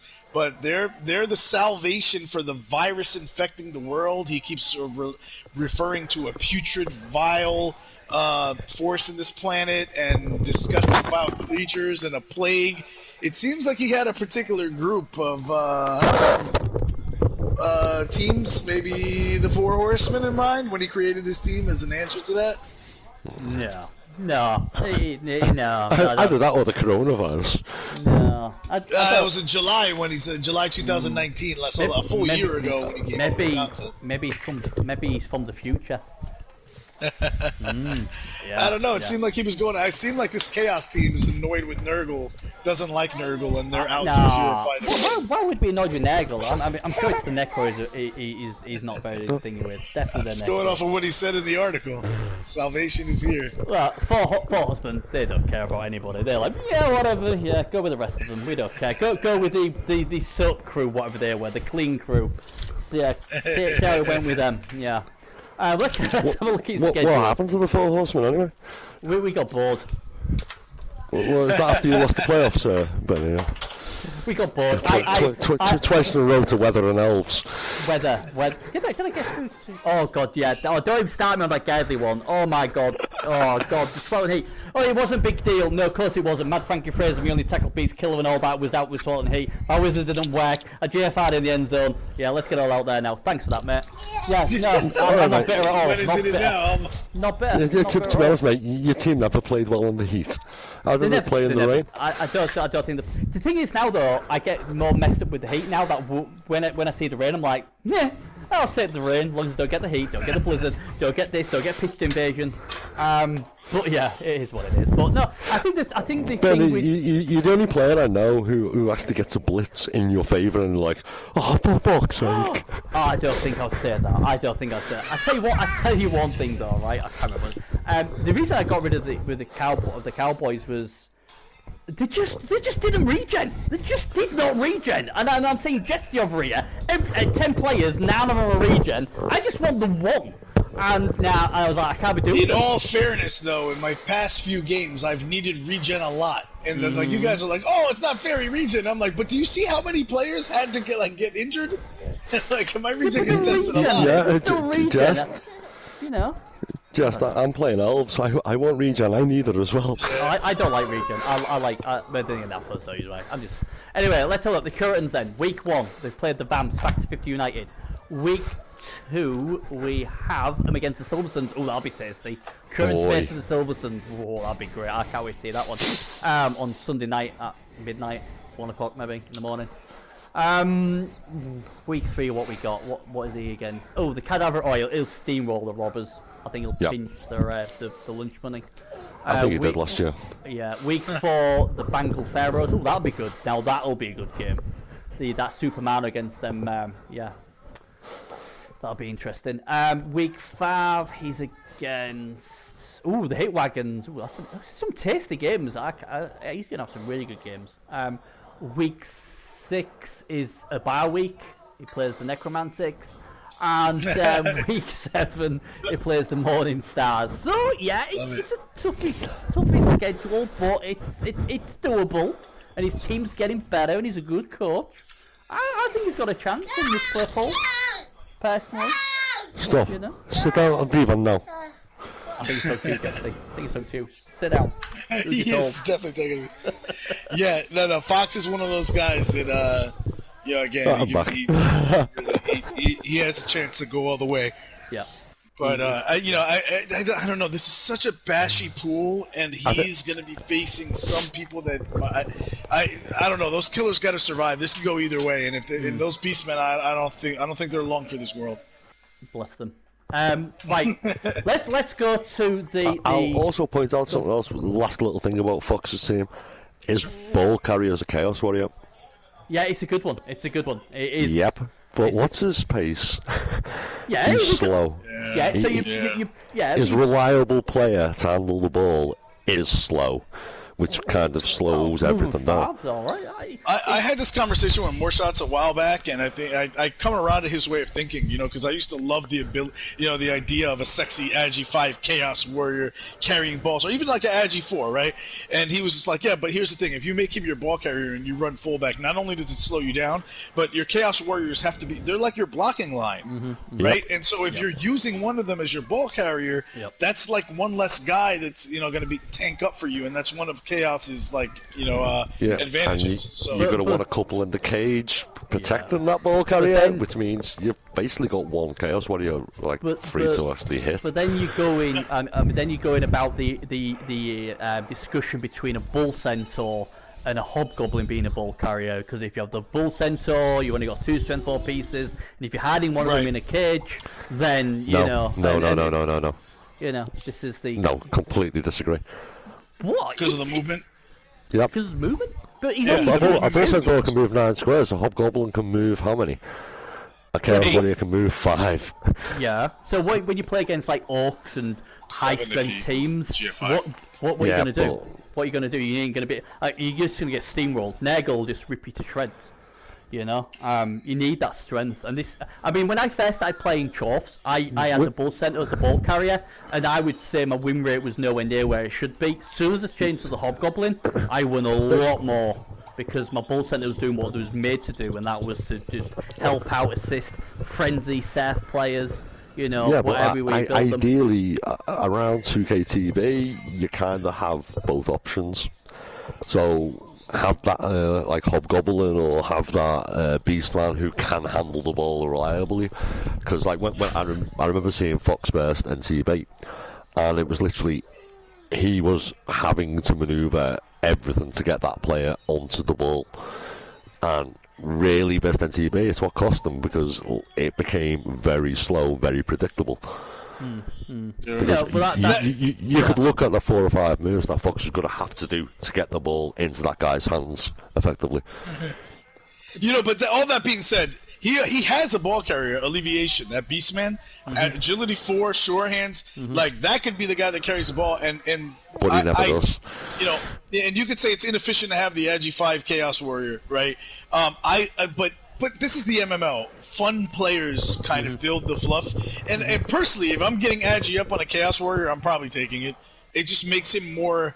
You know, I realize that you're paying more for it, and you're sacrificing the ability of other skills or other threats, or using them as attack in the same way. But yeah, but exactly, you can kind of just do more. It makes it more versatile. So I don't hate it. I'm just saying that, you know, it's one less killy piece or whatever that kind of breaks the molds.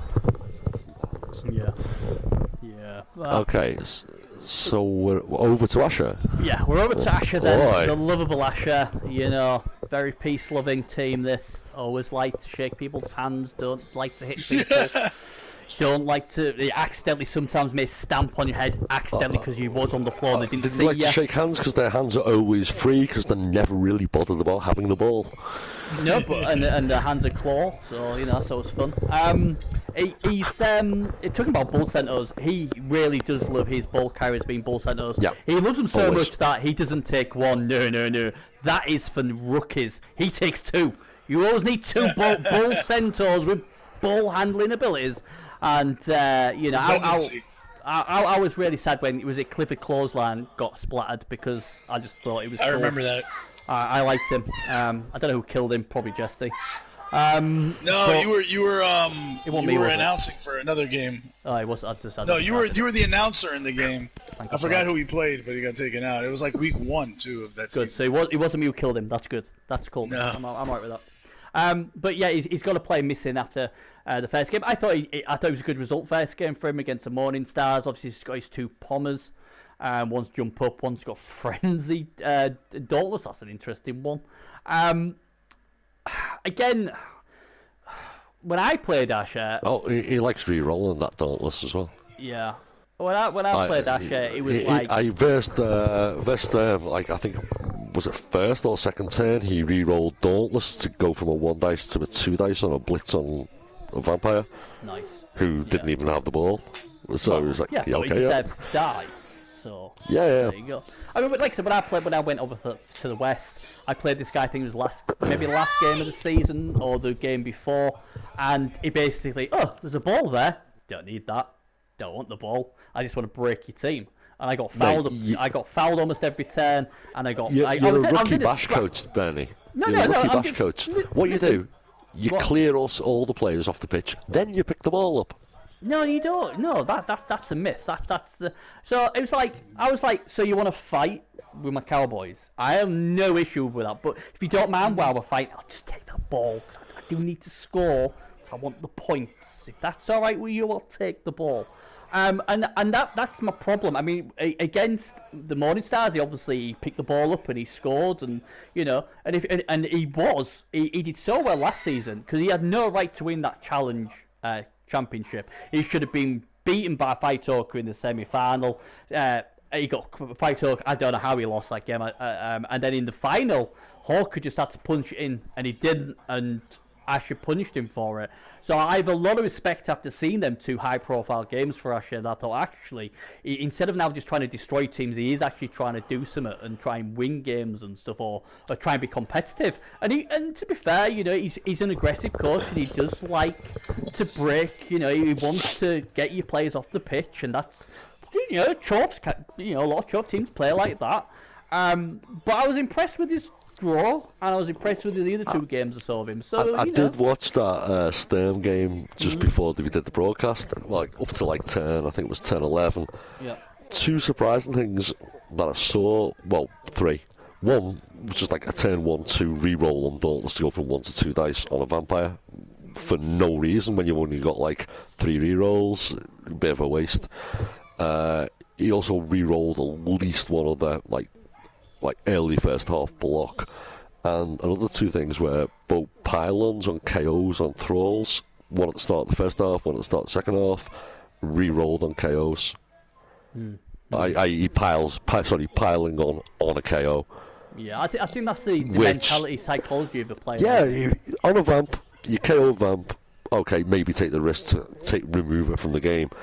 On a thrall with no skills, why risk it? It just seems stupid.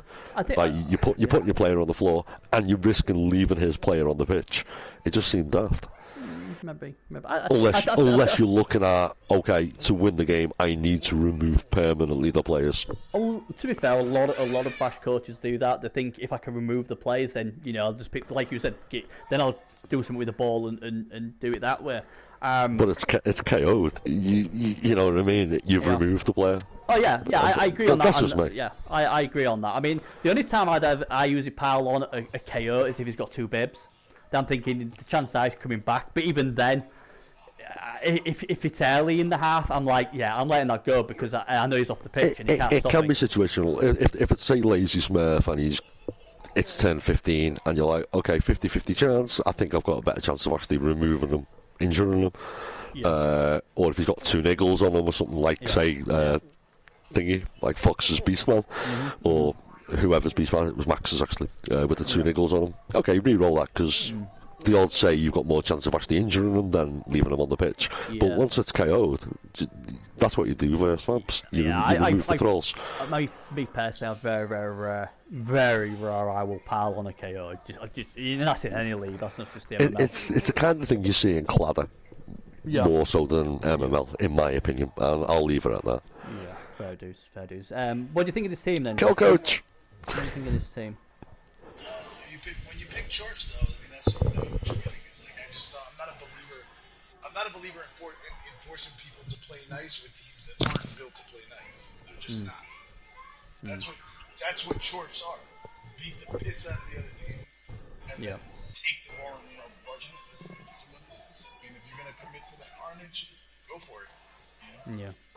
Yeah, that's a fair point. I mean, it is what it is, I guess. Let's just have a look at their schedule, shall we? See what they've got. First week, obviously, they've already played the Morning Stars. I thought it was a good result for them. Week 2, they're against Hitwagon. Oh my word, that's going to be an amazing game. Chop off.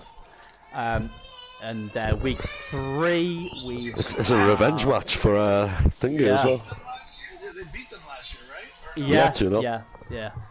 I don't know how. I remember, actually, that's the one where he lost Clifford. I'll be right back, Bernie. Yeah, okay. Because Bernie, you were announcing it, and I remember they were going at each other, and what was weird about that game was I felt like it's Fire Talkers team, right?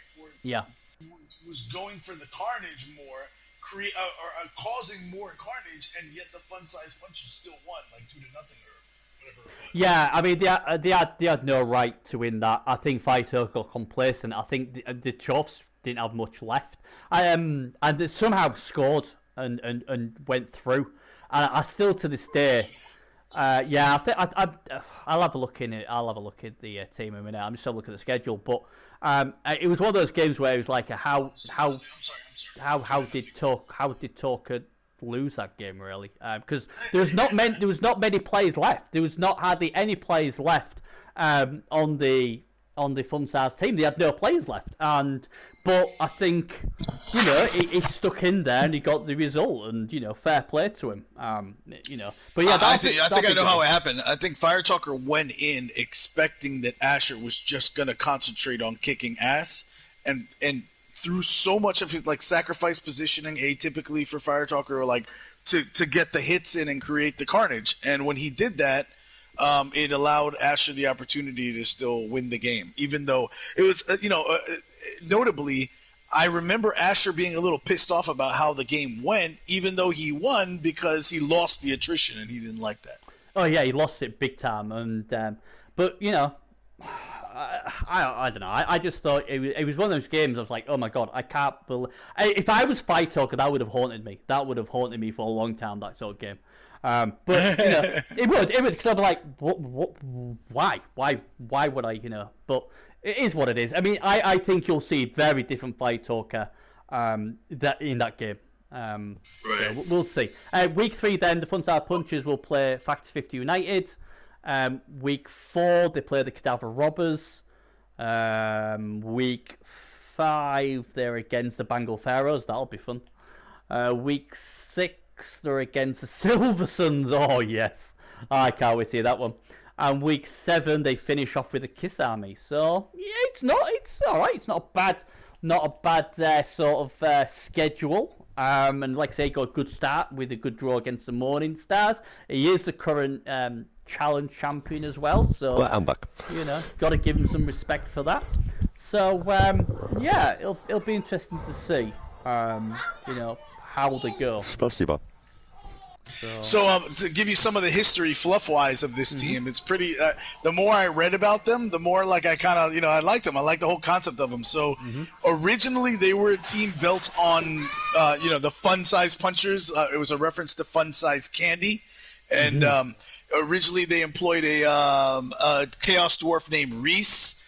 And he had his buddies Skittles and all those guys. I don't know how long actually Oreos and Skittles have been on the team, or Baby Ruth, but they all fit that. They all fit that mold, right? And they were apparently they were regular dwarves, and then they were playing against Chaos. They got a scar, and then it started. It turned. Then all of a sudden he loved sugary sweets, and then he started going down this road of becoming Chaos Dwarves, and then. Somewhere they go through a morph where, and by the way, they're from a brewery, or they're from an ancient land called Chicago, and they're in a brewery, and after a season they realize they started to get a reputation of not becoming PC enough, right? And so Rapid Ruckus is on the team at this point, and he's kind of got a rivalry with another Chaos Dwarf called Inda China Shop. So I guess Indochina. I don't remember that guy. I remember him playing, but I don't remember exactly what his stats were like. But those were, I think, the 2 Bull Centaurs. We've since lost Inda, and we now have this guy Tana for Slash Bull. Rapid Ruckus, however, is still around, so he's like a veteran of the team. And I guess there was like a backlash against people complaining about a Chorf team in the MML and complaining about Asher's tactics being too violent. So then he, of course, leans into it and says, "Screw you guys, I'm going to do what I want to do." And he makes it even more of a killy team. And that's what we have today. That's kind of like the background. Well, I think it's the I mean, he's only got 2 plumbers, so it's not that bad. Do you guys remember him ever having a player named John Deere? No.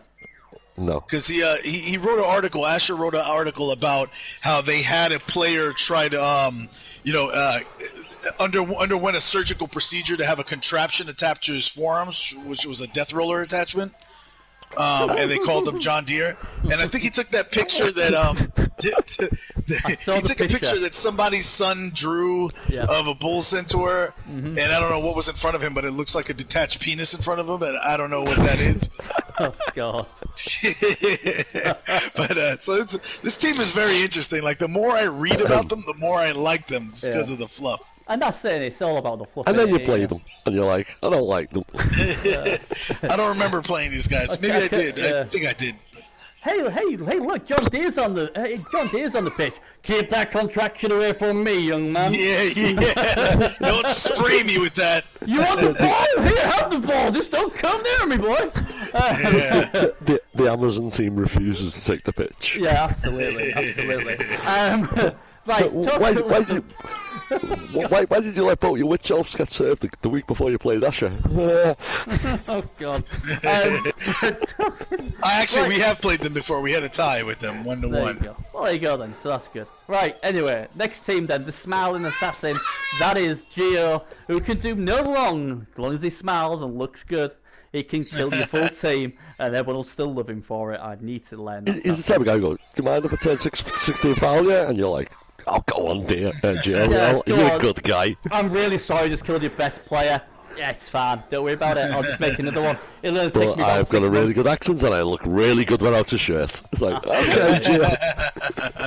So, I love the guy. I mean, the Bengal Don't look into his eyes. Don't look into his eyes. Whatever you do. Oh, you want to play him on with Dead by Daylight, you know? He's, hey, overkill, come here, I'll heal ya. Oh, damn, sorry, man. Let's go to the main house. Go to the main house. I'm taking him to the main house. You all understand? Yeah. Why are you bringing him here for me? All I'm gonna say is, whenever I watch Dusk Till Dawn, I'm always looking to see if Gio's in there. You can imagine him in that bar.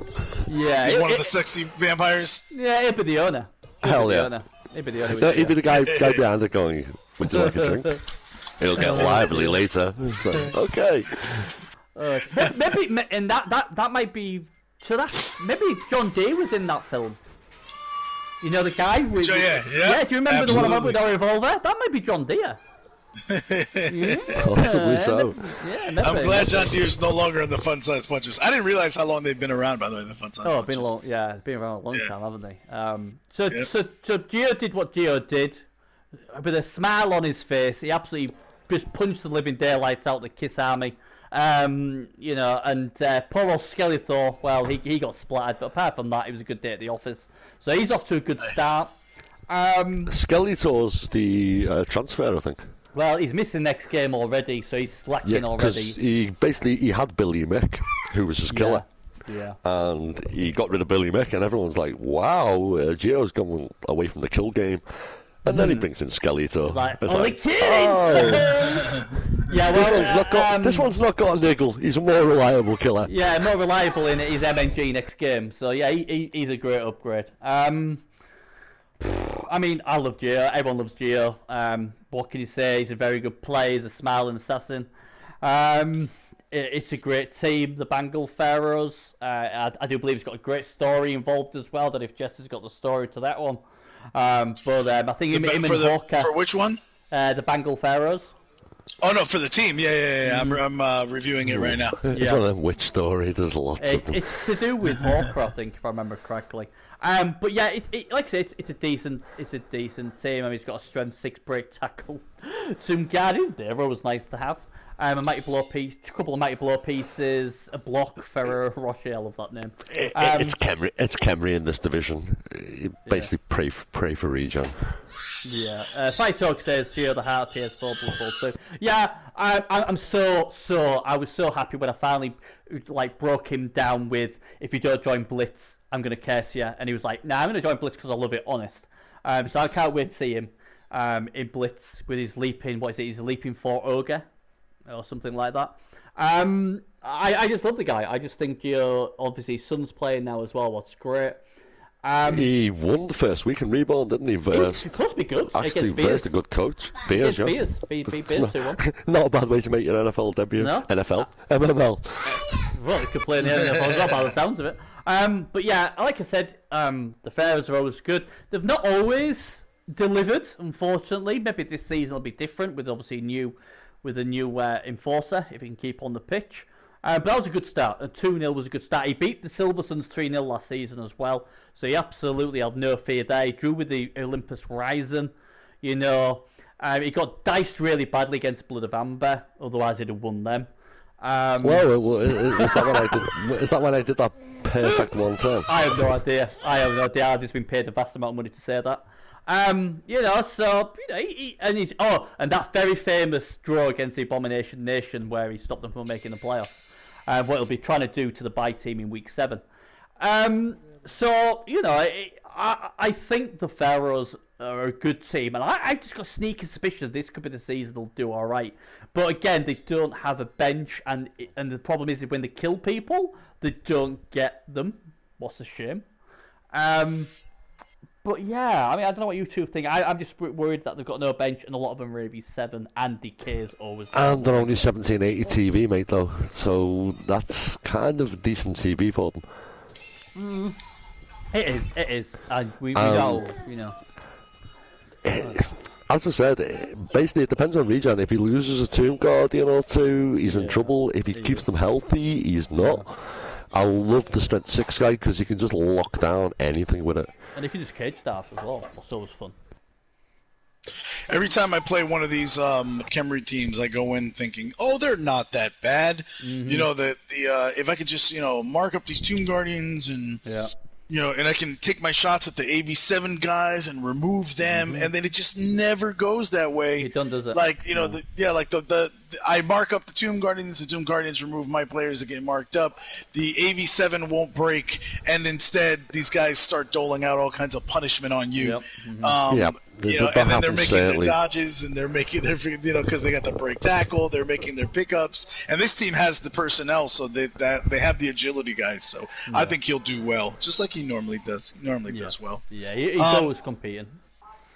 Background story about this, and some of you guys may remember this. So Hawka is involved in this story, but I don't know if the original one was the article that said what's down with what's cooking down in Rapunpa, but apparently this stems out with like Geo being involved with Goblin gambling, keeping himself or getting himself in too deep, and then so these pharaohs like the Discoverers or whatever, basically they had lost a bangle called the Bangle of Supe, and it becomes very important to them. And the reason that Geo manages to, for them to not kill him, I guess, and I think this is somehow, connected to Goblin gambling or whatever, is that he promises them that he'll help them get his bangle back. So then it becomes about, and he says that, it's some kind of plot that in order to get themselves, the bangle is hidden in one of the team's stadiums. Maybe that's where Hawka's team comes in. I don't remember that. So he kind of keeps them on the hook this whole time. Yes, we're getting closer to my master plan of recovering the bangle, and then at some point the Pharaohs start taking an interest even more in Blood Bowl than the bangle itself, because they realize that they get to smash things and make things happen. So I think the last article with this team was in May. No, actually that was when they were mentioned as playing Olympus. He did something the other season when he played Gerd, saying that he recovered this bangle, the bangle, and then the next game he's like, we've lost it again. It's like, because like Hawk's team pinched the bangle, or they had the bangle. That was the whole point of the Hawk thing. And then they stole the bangle, and obviously he needs to recover the bangle, so he had to get it off Hawker.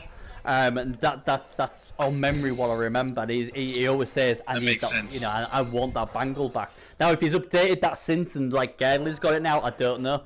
He got it back off Gerdley, and then somebody else stole it, I think. Oh well. That's pretty cool. It needs to look. That's a pretty cool thing. He needs to take better care of the bangle, then, doesn't he? That's the thing. If it's that important.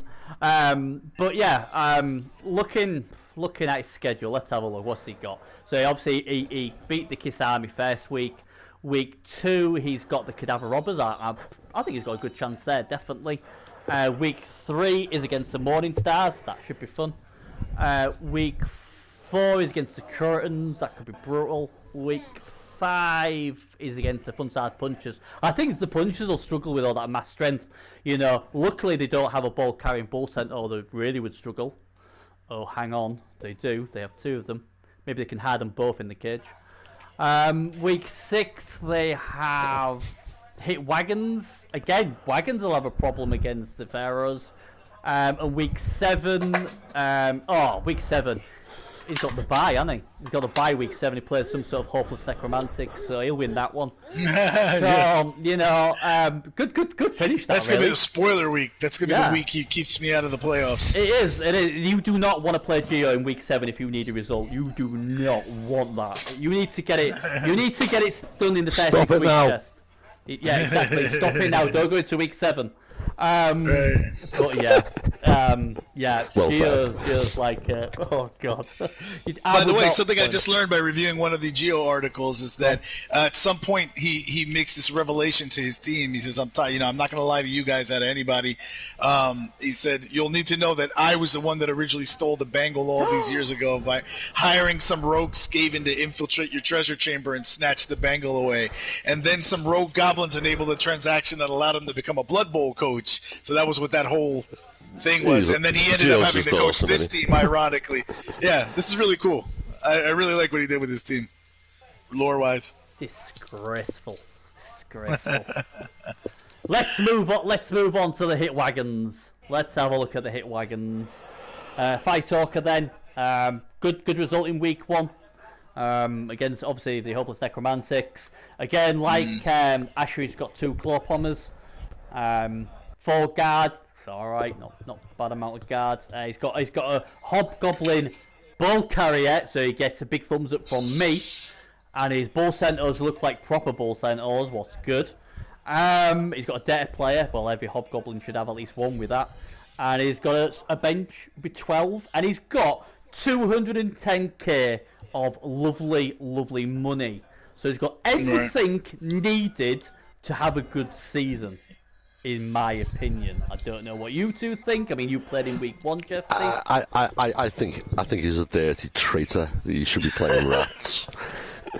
There is that, yeah. There is that. He's got I walked into game 1 looking at his team, and it was one of these weird things where I'm like, hey, I outnumber him by like 300 or whatever it was TV. And, no, 200 TV at the time, something like that. And and I was just like looking at his team, like, wow, yeah, this looks like he's right up there with me. 4 guard pieces, the 2 mighty claw pommers with the one with the dauntless, and then these bull centaurs that could do their thing, and a carrier hobgoblin with a dirty player piece. I'm like, this team is.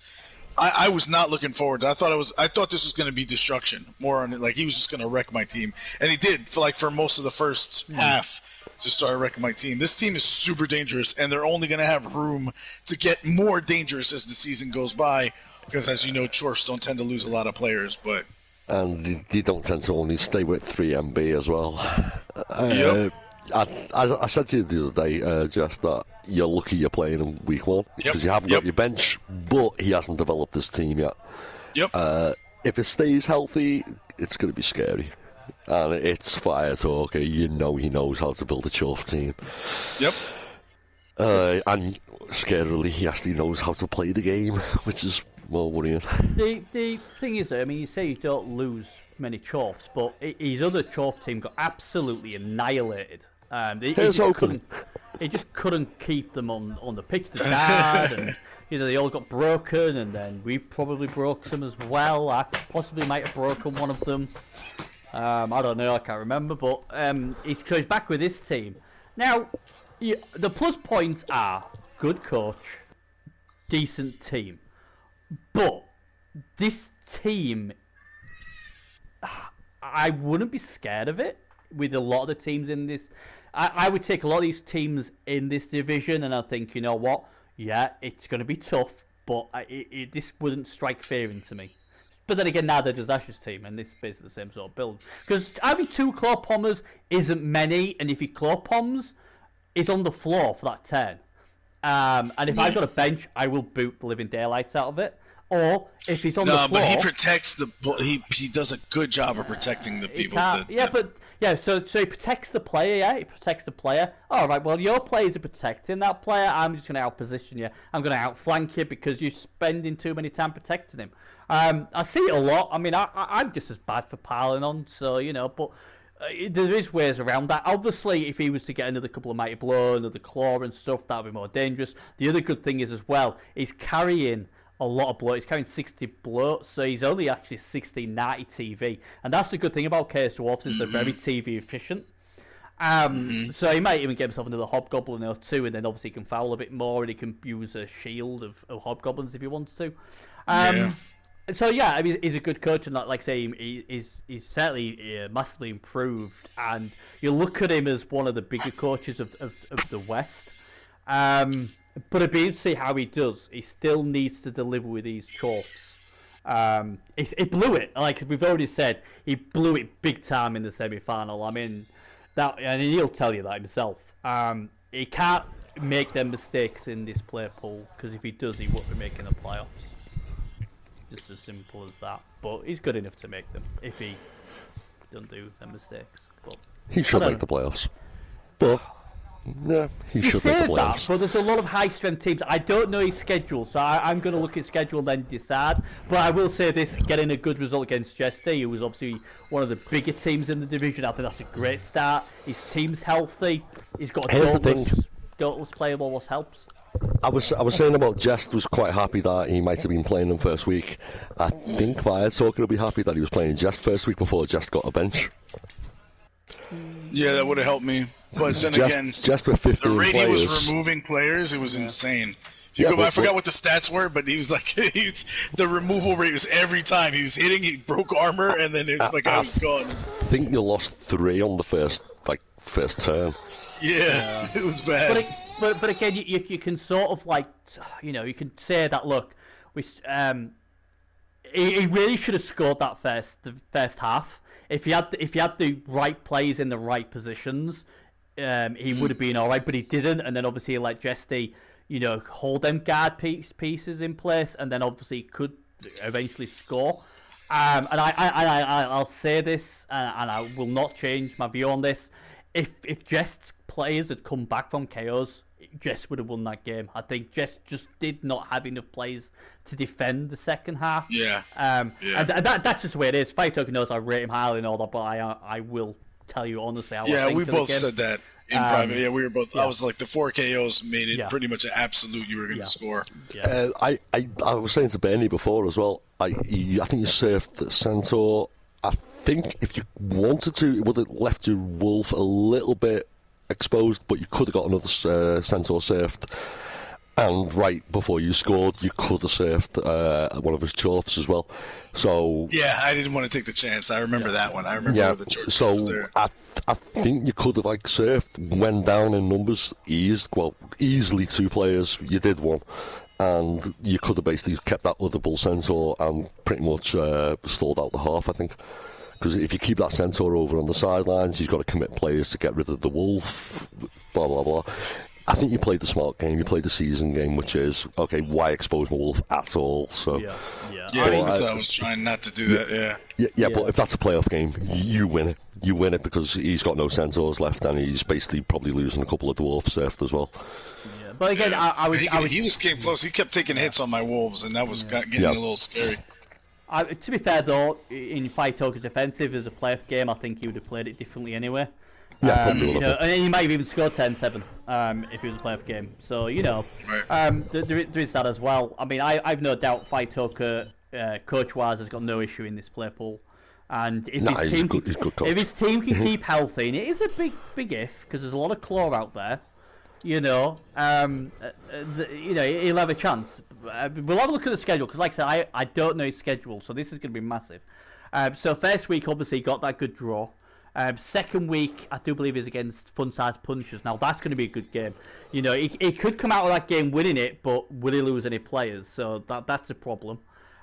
Week 3 is against Kiss Army. So Kiss Army might have all 3 claw pieces there. Again, he could win that game, but again, he could lose players. It'll be interesting if Kisami base that game. Week 4 is against Factor 50 United. Again, that could be tricky. So, but again, each club might work in that one. Week 5 is against the Curatons. Again, they could have a claw pommer bar then as well. So that's not going to be easy. Week 6 is against the Bengal Pharaohs. Now, this is a complete different kettle of fish. It's against a very high strength. It could be against 4 strength 5 or 3 strength 5, 1 strength 6 Tum Khemri, and if he's only got 3-4 guard, he's going to struggle that game. He's really going to struggle that game for different things. And then week 7 is against the Silver Suns. That is the worst team to play Week 7 because you could go into the playoffs with only half a team. And the Silver Suns, Silver Suns outstrength him, and they probably, I haven't looked at the Silver Suns yet, but they could probably have more claw than him as well. So in three seasons, I don't know whether Azek's ever lost what you would classify as a bash off. Yeah, it's elves he has a kryptonite against. It's elves, rats, stuff like that, stuff with movement. Yeah, what can do? Yeah. So again, that is a tough. I mean, there's games in there. I think Vitok will win on his coach skill alone, but I'm thinking he might win it. But how many plays is he gonna lose?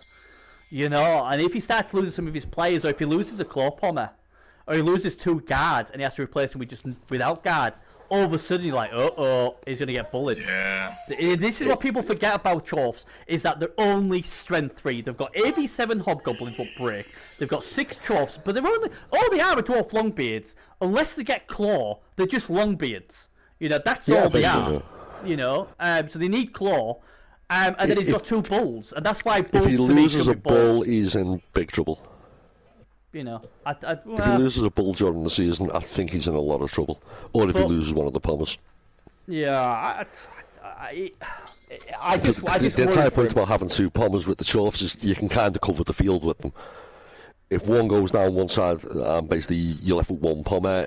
They haven't got the movement to really be a long range threat, and they can easily be tied up with fucking journeyman and stuff like that. I'll be very. That's where I feel. I'll be very surprised if both them pommers live or don't get broken this season, because I think there's a lot of smart coaches here who will target them too. And if he does lose one early on, then he's in a lot of trouble because people will just say, right, get rid of that claw pommer, win the game. You know, that's the way a lot of coaches will look at it, because he hasn't got him. He's only got 3 mighty blow at the moment. And he's sorry saying, oh well, them other Chorfs will get it, but it's not as easy as that. Because the thing is you're not going to be hitting with them guard Chorfs that often. You're going to be hitting with your killers, and that's the problem. That is your problem because you need attrition. So you're not going to keep blitzing with your guard non-mighty blow pieces. You're going to be hitting with your killers, and so you're hoping for MVPs or lucky Kaz every so often, and that's the problem. So yeah, his 2 pommers are very, very important to him because if something goes wrong with them, he ain't going to qualify. I'll tell you that now. If he loses them early on, he ain't going to qualify. As good as a coach he is, he's going to get out-muscled by a lot of these teams in the division because he just doesn't have the guard. It's as simple as that. But we'll see. I hope he does well. If it stays healthy for 4 or 5 games and he gets the casualties and he gets the MVP on the Longbeards and they all guard up and they all mighty blow up, then it becomes a different thing. Yeah, and like I say, TV efficiently is good, so that'll help him. I mean, Wizards with Chorfs ain't great because they just don't have the speed really to capitalise on them.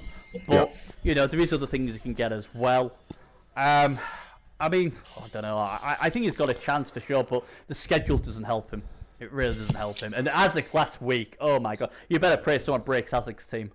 And this is a thing about the West consistently, as you saw, Bernie, when you came over here, that normally a team like Chorfs, you're like, okay, if I could just get past the movement deficiency and the agility deficiency, I'll be fine because I'm going to crush these other teams. But the West is so damn bashy that every team he's playing has claw mighty blows. So this AV9 that's normally a big thing, right, is kind of neutralized. So it's like you see in the Sea Ladder when these big Chorf teams play each other, or like with a Chaos against Chorf, or Orcs, like all these teams tend to destroy each other. So yeah, you're right. Once he loses even one of these guard pieces, it's going to make it very difficult for him to survive. Yeah, it is. And the thing is that like Nagel, for instance, they're so high strength with claw, and Case Warriors built that way with guard as well. And they'll just they'll be able to hit as hard as you, but they'll steamroll you as well because they're a lot stronger than you are. So and bull centers aren't usually built to kill. They're built like as a support role, so they usually get mashed as well. So it's as much as people say, "Oh my God, Chorfs are so OP," there is a lot of weaknesses to certain teams. And like I say, Chaos and Nagel don't usually fear Chorfs. They really don't. Or I certainly wouldn't. So it'd be interesting to see how he. They're good against elves. In a lot of cases. Well, I don't like facing them in the Sea Ladder when I have high elves. Yeah, but again, it depends what they get. It depends what sort of like skills they get, doesn't it? But I'll be interested to see how he does. I'll be obviously cheering on for him. He's a good lad. I hope he does well. Maybe he can bring his admin dice on Sea Ladder to MML, maybe. I don't know. But yeah, I wish him all the best anyway. You want to know the history behind this team? Yep. So Fire Talker used to coach a Skaven team called the Wet Bandits, which was pointed out by Alma earlier. Really cool. The team he betrayed by leaving them Chaos Dwarfs. Right. So already people were like, "Oh, you're gonna go Chaos Dwarfs," and initially he had a team called the Dark City Crushers, right? Who came from the farm undefeated, had a great season in the pros, and then lost in the playoffs, right? And then the next season. Here's where I think Bernie alluded to. They sustained a lot of long-term injuries and 6 deaths total that season. Wow. Right. So it was a glorious day in the MML. But this is when Fire Talker does something that I think personally, and this is, I'm not saying rules are being broken or anything like that, but this is, just commentary on what I think diminishes a great coach's legacy a little bit. Amen. Instead of, in a way. Yeah, again, I don't have problems with min-maxes in terms of you build your Chorf team to the meta so you could best win with your Chorf team instead of loading your Chorf team up with a bunch of agility Chorf blockers and you're like, why would you do that? That's not what a Chorf team is, right? That's fine. But he instead of rebuilding the Dark City Crushers and making them rise to greatness after building that story, he goes, nah, I'm going to trade them in and go with a different team. Okay, cool. So what are you going to do now? Dark Elves or whatever? No. I'm going to bring back another Chorf team. What? God. I tend to agree with you, Jess, but in his defense, I think Fire Talker is one of them. There's a few coaches in here who really want to win the MML. Really want. And I think he's okay, best chance I've got, go win a new team, blah, blah, blah. But then do a different race, though. I don't know. That move is corny to me. And I love Fire Talker. I think he's an amazing coach. I've said this. One of the best coaches in the MML to me. And I'm playing him in a club to playoff in about 1 day. Yeah. And, but this is come on. Don't do that. I mean, I saw, I thought it was entertaining when Stevie traded in one dwarf team for another. And I was all right, well, we see the variety. He went for dwarfs. He's like, that's all I play. I love dwarfs. Well, keep the same team, man. Come on. Or if you're going to switch to another race. But this to me that's a little bit too power gamey to me. Just go with the whole beauty of the MML is the long-standing teams, the franchises, what you build. And if you're just going to trade in one for another, I don't even care if you have a cool story for the next team. Come on, man, you know what you're doing. Yeah, I agree with what you're saying, but at the same time, in defense of Fire Talker, Chorfs do not level quickly, and that team was annihilated. It wasn't missing 2-3 players, it was basically destroyed. There's no coming back from that team. I mean, if he's out, eventually he could have done. How many seasons would it take him? And 2 or 3, and he's a great coach, so it would have been pretty awesome seeing him rebuild that. Hey, remember when the Hopeless Necromantics had no wolves, and we were you guys were it's going to take you 3 seasons to build that team back up. I wish they were back that way. And I was and it took me, and actually, the next season wasn't as bad as I thought. I actually had a pretty okay record, and then by the 2 seasons I was back. But I got to keep my story, and that's all I'm saying. Yeah, and like I said, I'm not disagreeing. I'm just trying to counter argument the way he was probably thinking, because obviously it took a long time. And the thing is, when your team's being destroyed like that, it could have played the next season in a very killy play pool, what is obviously the West is, and it had any plays and they could have been wiped out. So I think it's thought, you know what, screw this. If I come back with the same team, I'm just going to get murdered. The West is just killed stuff. We know that. So I'm going to come back with a new team. I get what you're saying. You'd like him to come back with something else, and I get that, and that's a very valid point. But I understand both sides of the argument. I get what you're saying, because I love the stories, and and obviously there's a lot of love for Rand because of what they've gone through, and obviously Hopeless Necromantics, everyone loves because they've been along. So I get that, but at the same time, the story of that Chorf team wasn't it wasn't a big one, was it? They played in the challenge and in the pros, but it wasn't a big long line history. I'd have been more sad if they'd been there for 6-7 seasons and they had one bad season, fair point, and then they swapped it for another. But I suppose it goes. And Bernie, I fully admit, and I've told you this about you too, right? There's certain coaches that I hold to a higher standard because I think so highly of you guys. Yeah. So to me, the fire talker that loses his entire team should, like, the way I see my sports heroes, right, is, that coach should be like, watch me trick this out with no team, like, which we've seen NTB do, right? Come back with like a crappy team and still surprise people, and I have so much respect for that. But that's I know I'm holding them to a higher standard, but that's only because I think highly of them. Yeah, and that's fine. That is totally fine. But I'm just trying to. As you do, you got to have both sides of the story, and I agree what you're saying. But I can also understand what maybe if he was in the East, he might have been tempted to, but his team wouldn't have been destroyed in the East like that. It's like LeBron going to Miami and getting his super team and getting his ring that way, and I'm like, yeah, that's nice. It would have been nicer to see you, achieve it through your own organically another team. I get it. I mean, I get it. Right, shall we talk about the Silver Benny, Suns? I've probably got time for one more team, and then I'm going to have to think it because the wife will be coming home quite soon. This is what happens when you spend 2 hours gabbing. Yes, sir. We definitely did. Before we started this preview, we solved racism offline. For 2 hours. Just so everybody knows, we solved it. Don't say so that, it's though. over now. Don't say that. They might give us a really important job. Just kidding. The Silver Suns. We had a good talk. We had a good talk. Oh yeah, we had a good talk. We didn't burn many buildings down. Right, so the Silver Suns then. We've got. How many we got there? We've got 11 players. We've got 3 level ups. And only 1640. Yeah. So it's going to be what, 1700 by the end of the level ups at least. Although, actually no, because you've got 210k Chaos Warrior out. Oh, that's a lot of cash, isn't it? Yeah, I'd say 1850 plus 3 level ups. Good record, 22 wins, 5 draws, 10 losses. I'm quite excited to see Azek in the West. He's obviously an East coach because he's now going into the Bashland, what is the West. And he's got a good record against Bash coaches, so I'm really interested to see how he does against the and obviously some of these good Bash coaches of the West. I thought he was a lot killier than this. He's only got 3 claw pieces. Yeah, you guys built this team up to be the super killiest team, and I just looked at it. It's only it's 3 killers. Although, to be fair, if this was the Cowboys right now, they'd be going, oh, that's a really killing team. The killiest team we've ever seen. I'm sure because if it was the Cowboys, there'd be 5 more Mighty Blow guys. And you'd be like, those guys don't count. Those 5 Mighty Blow guys don't count. They don't have claw. You're like, you do know that's a myth.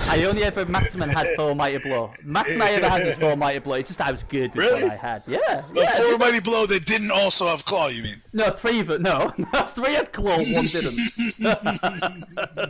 It just I know how to use them. Don't hate me for knowing how to use my killers. It's not my fault he has to take 8 hits to get 1 out. Okay, I may have fouled a few, but they didn't have claw and a foul, so that don't count either. But I really like Hazek. I mean, I know some people have interesting conversations with him, but I've always had a positive exchange with Hazek. I like the guy. I think with the one time that he became infamous for was he suggested a change to the playoff structure. Oh yes, and or he wasn't happy with he said like something happened with he wanted it to be random. And some people didn't agree, and he pointed out examples of like teams, and then we were like, oh no, it was acknowledged the admin made a mistake when they set up the tournament, and it wasn't supposed to be like that. These are the rules, and then there was like a barrier to communication at that point, or I don't know, it just wasn't. It just started to devolve into a bunch of screaming matches online. And it was basically saying that the highest ranking team left in the competition should be at home. But it's never been like that. Right. And basically what it was is that because Gadley was at home, he had the Wizard. And he had the Wizard against me. And as much as gone about the heat and all that stuff, the Wizard obviously got the ball off me. I didn't bitch about it. I knew the rules coming into it. And you know what? He beat the top seed, did Gadley, what was, I think, Rez. So, you know, it's not like the rules were changed during the tournament. It's just like you said, you know what? I know you're supposed to be at home, but you know what? We're bored, we're going to change it so Gerd's at home. He knew fully well that Gerd was at home. And it came across to me was the only reason he wanted it changed is because the elves had a wizard. And elves with a wizard is disaster. It hurts. It hurts. And, you know, I mean... That being said... Yeah. Like, that being said, like, no, that season there specifically was a mess up too, where I think, like, normally, you know, you would seed it 1v8, 1v8, 4v5, 3v6, and then 2v7, right? So this way, the home field. No, actually, no. It would be 2v7, then 3v6. So I think whoever seeded it so 3v6 was above 3v7. So the winner of 2v7 and 3v6, when they played each other, it should have been 2 with the home advantage, but 3 ended up getting it instead. So that added to the confusion. Yeah, that was what happened that season. So he was also citing that as like something he was upset about. And then Thunden admitted, yeah, I think it was him that set up the comp that said, yeah, hey, I did that by accident.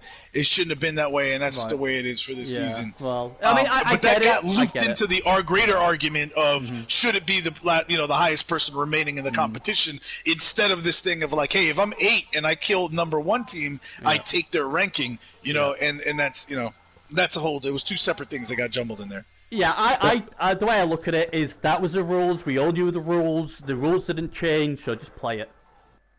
Just simple as that. You know, I think it brought up the conversation at a bad time because it came across he was only having that conversation because he was going to Gerd's team against a wizard, a free wizard, what Gerd was getting. Whereas if he was at home, Gerd wouldn't have had that wizard.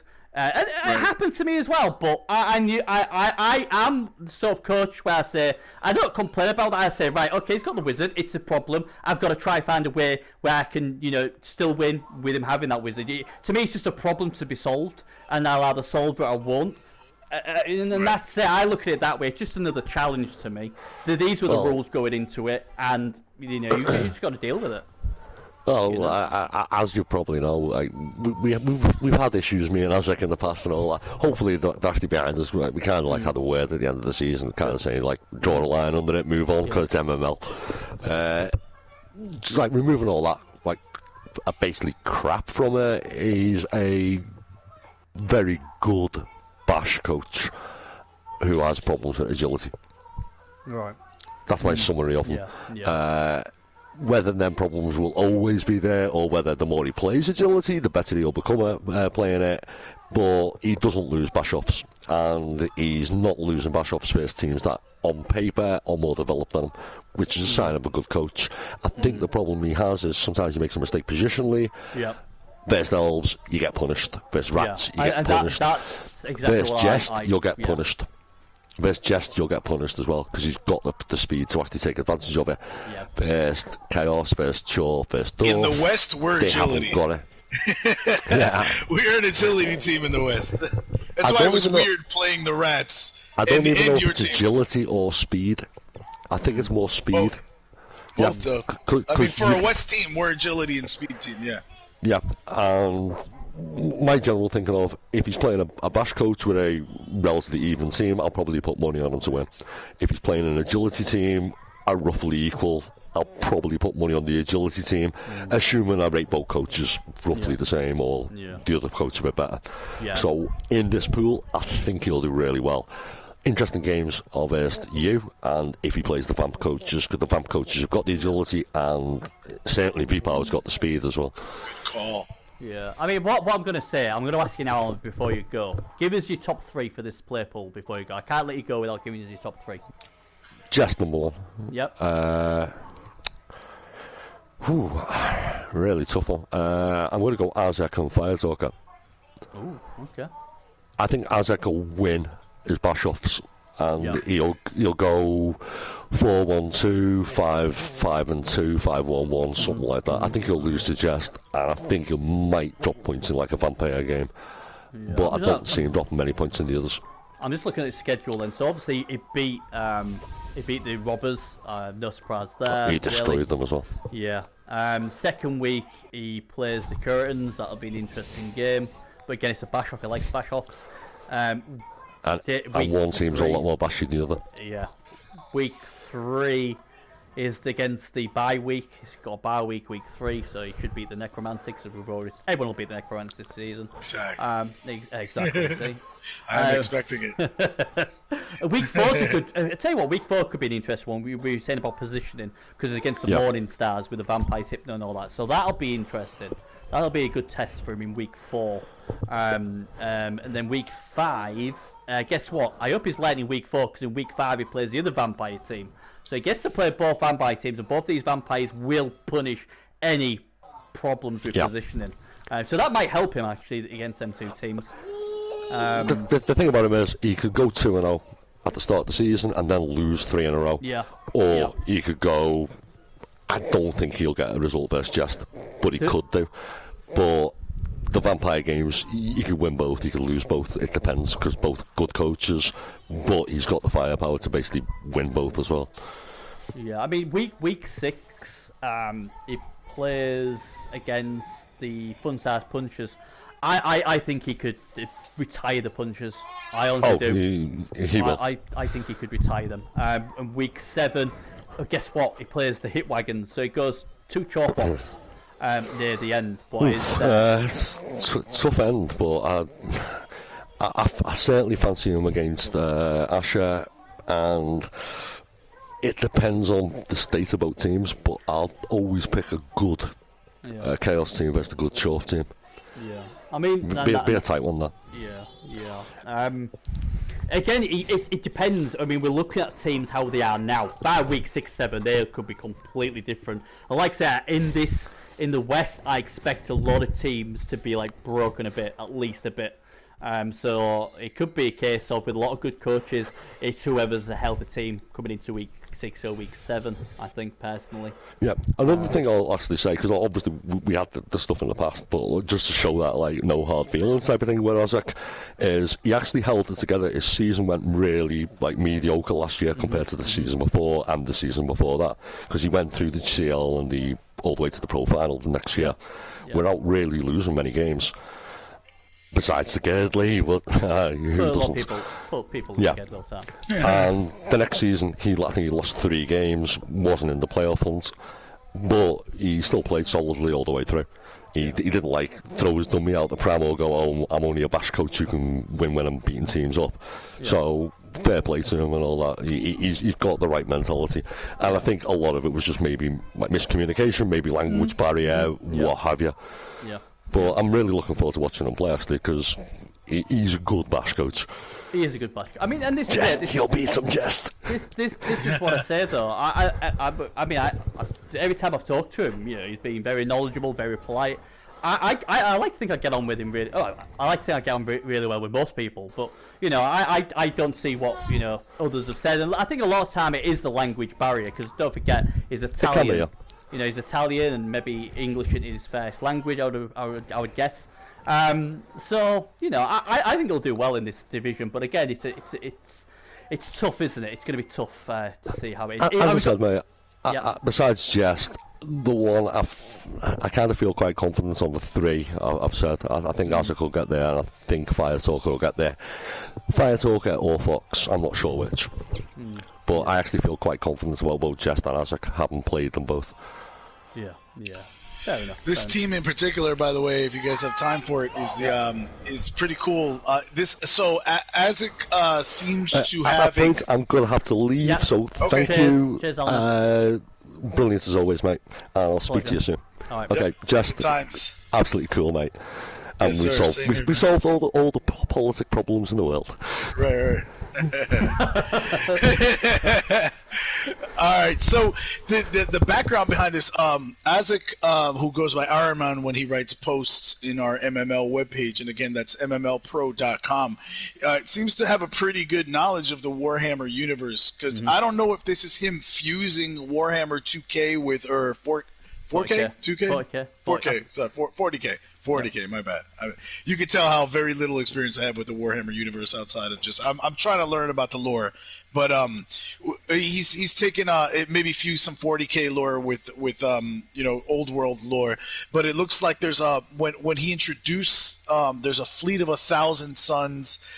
There's a Chaos Lord named Azek Ariman, who is him. I guess he writes himself in as a Chaos Lord, and they're standing over a portal, and out comes like this spaceship, which I imagine these don't exist in the old world, right? So it's got to be 40K. It's Four 4K. Chaos, yeah, 4 Chaos Marines come out of the spaceship, and then I'm not sure if they're referred to as the Mind Eaters or if this is like a prior farm team or whatever it is. But the Great Lord Tzeentch wants the soul of Nuffle, Lord of Dice. So these Chaos Marines, arrive to seek this out. Then the saga continues. A few months later, he posted this other article where basically they so they talk about the Architect of Fate and how the Mind Eaters were their main diversion, but now the Silver Suns are in, and they want clues and information. They want to join the Silver Suns team, leaving the Mind Eaters, and so this is these are. The characters that are mentioned are these original Space Marines who have been around for a while. One of them is Haish Dal Shin, who we see is injured right now. And by the way, this guy reminds me of Lord Doom, right, from my team in Blitz. People are looking at these killers instead of at this guy, but to me, this guy's the centerpiece of your line. I love this guy in terms of like I would love to have a guy like this on my team if I'm running a Chaos team. Strength 5 with the tentacles and the stand firm and block. This guy is a pain in the balls. He's better than a Beast of Nurgle.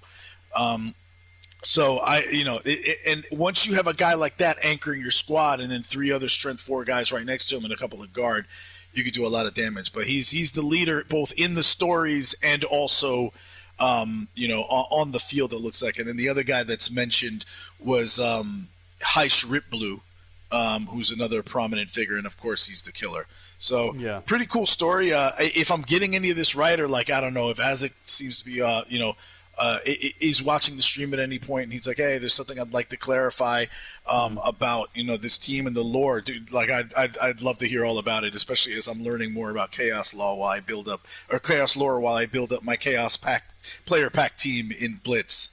Yeah, I mean, like I said, our wife games for a long time, and these are basically he's a traitor. He's basically a traitor to the Space Marines and the Emperor and everything. They backstabbed they got corrupted, and obviously his Primarch was, I think, Magnus the Red, and he basically dabbled in the warp and stuff like that. Did Araman, and Space Wolves rule. Lehman Russ, best Primarch ever. Just to put that in there. They're just scumbags basically. They're almost as bad as Dark Angels. That's how they are. If anyone knows that, they're traitors as well. They should be all nuked off the planet. The Dark Angels sort of went to chaos, or half of the chapter went to chaos, and the other half stayed loyal, and the loyal half destroyed the what they call the Fallen. But they're still all traitors, and Space Wolves are still the best chapter in the world in 40K, along with the Blood Angels. So there you go.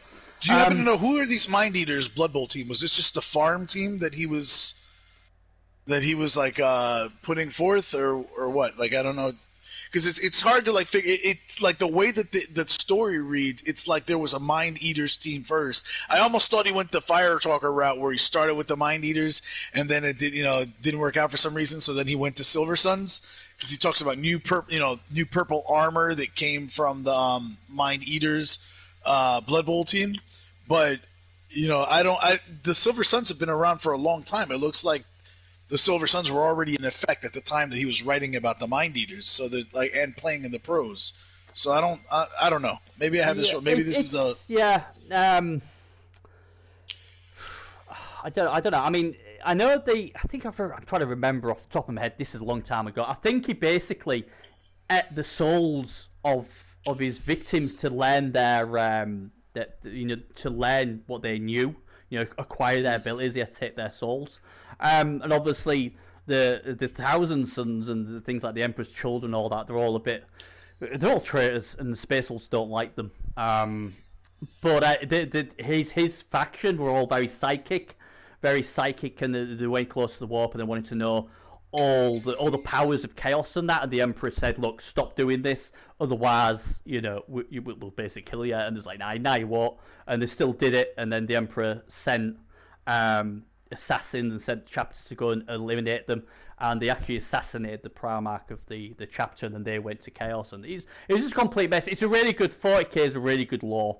And like I said, if you're into that, the Great Crusade and the Horus Heresy, they're just awesome. There's so much good stuff on there. But yeah, when I saw the name of his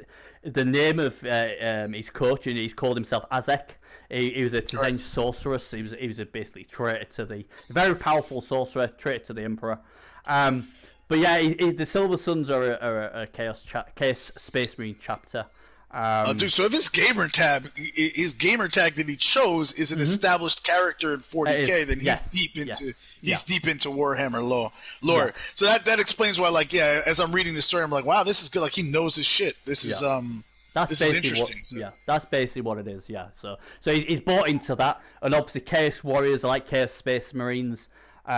So yeah, basically it's fully into that, and it's a great universe to get involved in. I love 40k. I mean, I was more of a Warhammer Fantasy fan myself, but I did play 40k as well, and I think what drew me to a lot of them was the fluff, was the story, the history, and there's so many good books on it as well. So yeah, so basically, he's obviously totally into that. He must be with his name like that and everything. But hey, it is what it is. Right, let's do the last team then. Cool. There was less teams, right? There was less teams in the West, but we've gone way over more than we did for the East.